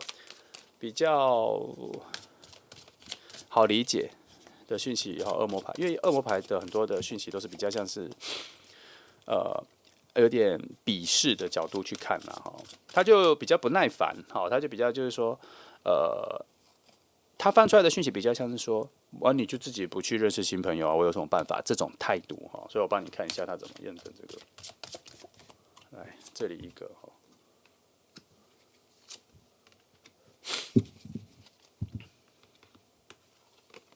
我有一个新讯息从这两张牌之外出来，我先讲我先不讲这两张，我先把我刚刚的讯息讲，说太依赖别人给你新的机会，那时间感会拖长太多，你不如已经知道了这一个窍门，就是你想依赖的别人给你的那个机会，你已经理解到那个机会是什么的时候，不如自己去开创。这样懂了吗？这个道理这边出来你听，然后看你怎么意会来，这一章说，请你脱离旧规则。你看又说了一次请你脱离旧规则，而且他说你其实正在脱离中，加把劲。因为什么说他在说你在脱离中？因为我刚刚给你破题了，所以你的脑袋有理解了，好吗？来，这里说要回避一些你以为的。他这章是说，请你回避一个骗局啦。可是这章，我觉得我会把它理解说，你现在的安全地带，也许就是你自己骗自己的一个安全地带。你必须要突破，去认识新的朋友圈。我不想说脱离舒适圈，因为我不是很喜欢这个形容，因为我不觉得你原本的位置一定是舒适的，它只是你习惯的范围里。但是如果你不去突破，不去脱离，你不知道其实还有另外一个刚刚说的这个墙后，这个新的人际关系圈会让你感觉到更舒适、更自在、更开阔，还有更好的朋友在等着你。这两张牌都这么说了哈，你体会一下。好，那翻这两张，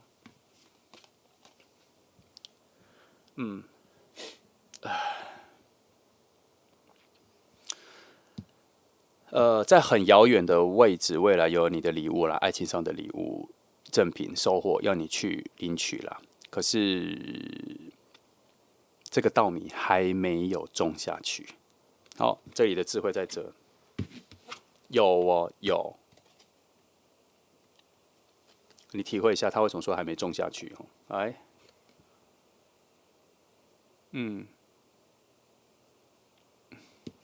呃，你们两个是两个互相要安慰彼此人生的两个能量的相遇。好，所以在说你们两个内在某些黑暗面，只有两个人听得到，不然你会一直困在那一个没有，你内心有一个东西需要被温暖的，会一直没有被温暖到。所以这一次的遇见，你要去哦，就这样这个，你要去种稻，你要去突破那个墙，你要去，这已经给你指示了，就差一圈朋友圈你要去哦。这是个任务，你要去，不然其实你内在有一个好的东西要深化。就像我刚第一组牌，有一个跟你生活这么契合的人，你竟然要准备遗漏他了，好吗？哈，来，我再翻一下小细节。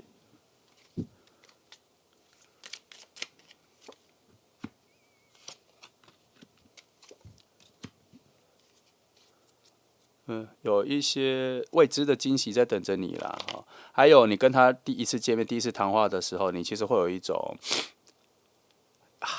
好奇，跟这个人未来如果生活在一起的话，感觉会怎么？你会对他会有这个好奇哦。那你现在的朋友圈跟他的朋友圈是没有连接的，但是两边的人是可以互相交朋友的，也代表你可以跟新的朋友圈交朋友哈。再来，好，各方面都协调的还不错哈，生活方面的协调没有什么问题。你们一开始遇见聊天的时候就知道你们其实是可以生活在一起的，好，所以才会有这个。你会好奇跟他真的生活在一起之后，未来有什么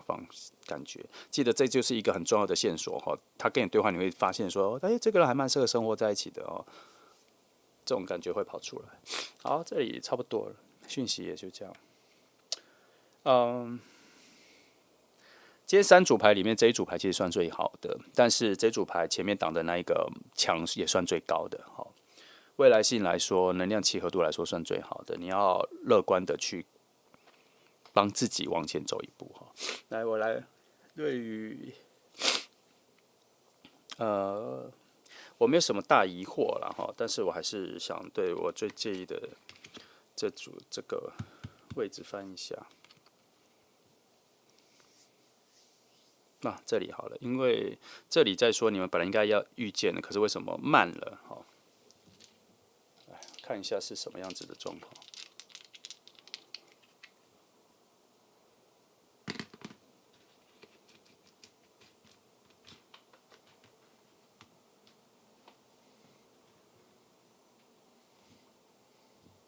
哦，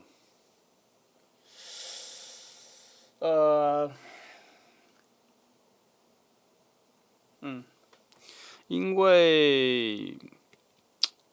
这边说了，你们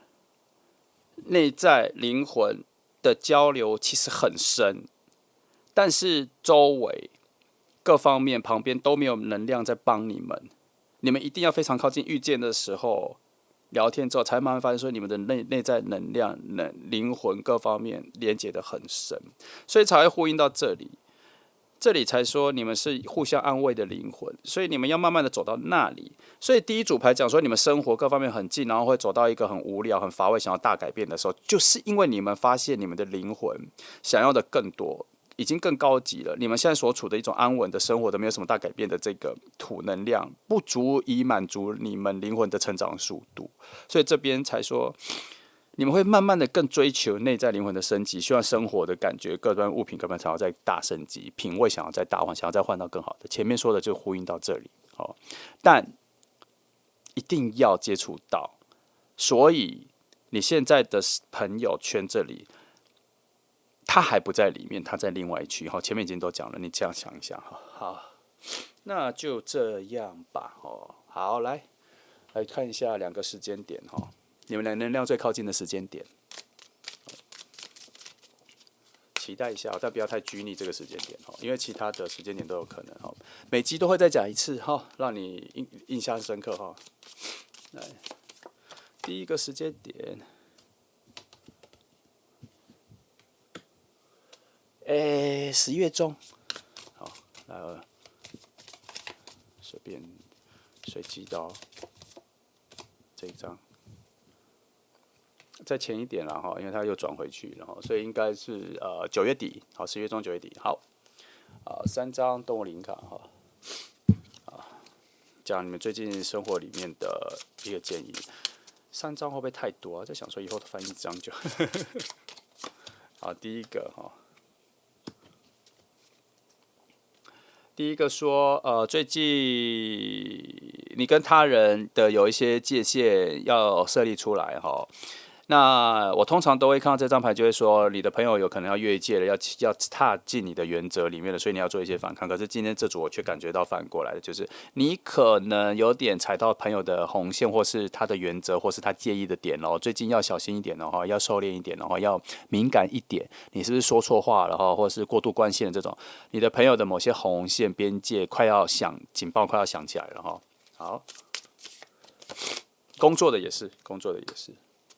那再来，最近你的个人的独立的思考有点太尖锐了哈，要再收一点。通常我都会支持你要更强烈强化你的个人独立思考，可是因为这2张的关系，我觉得它有一个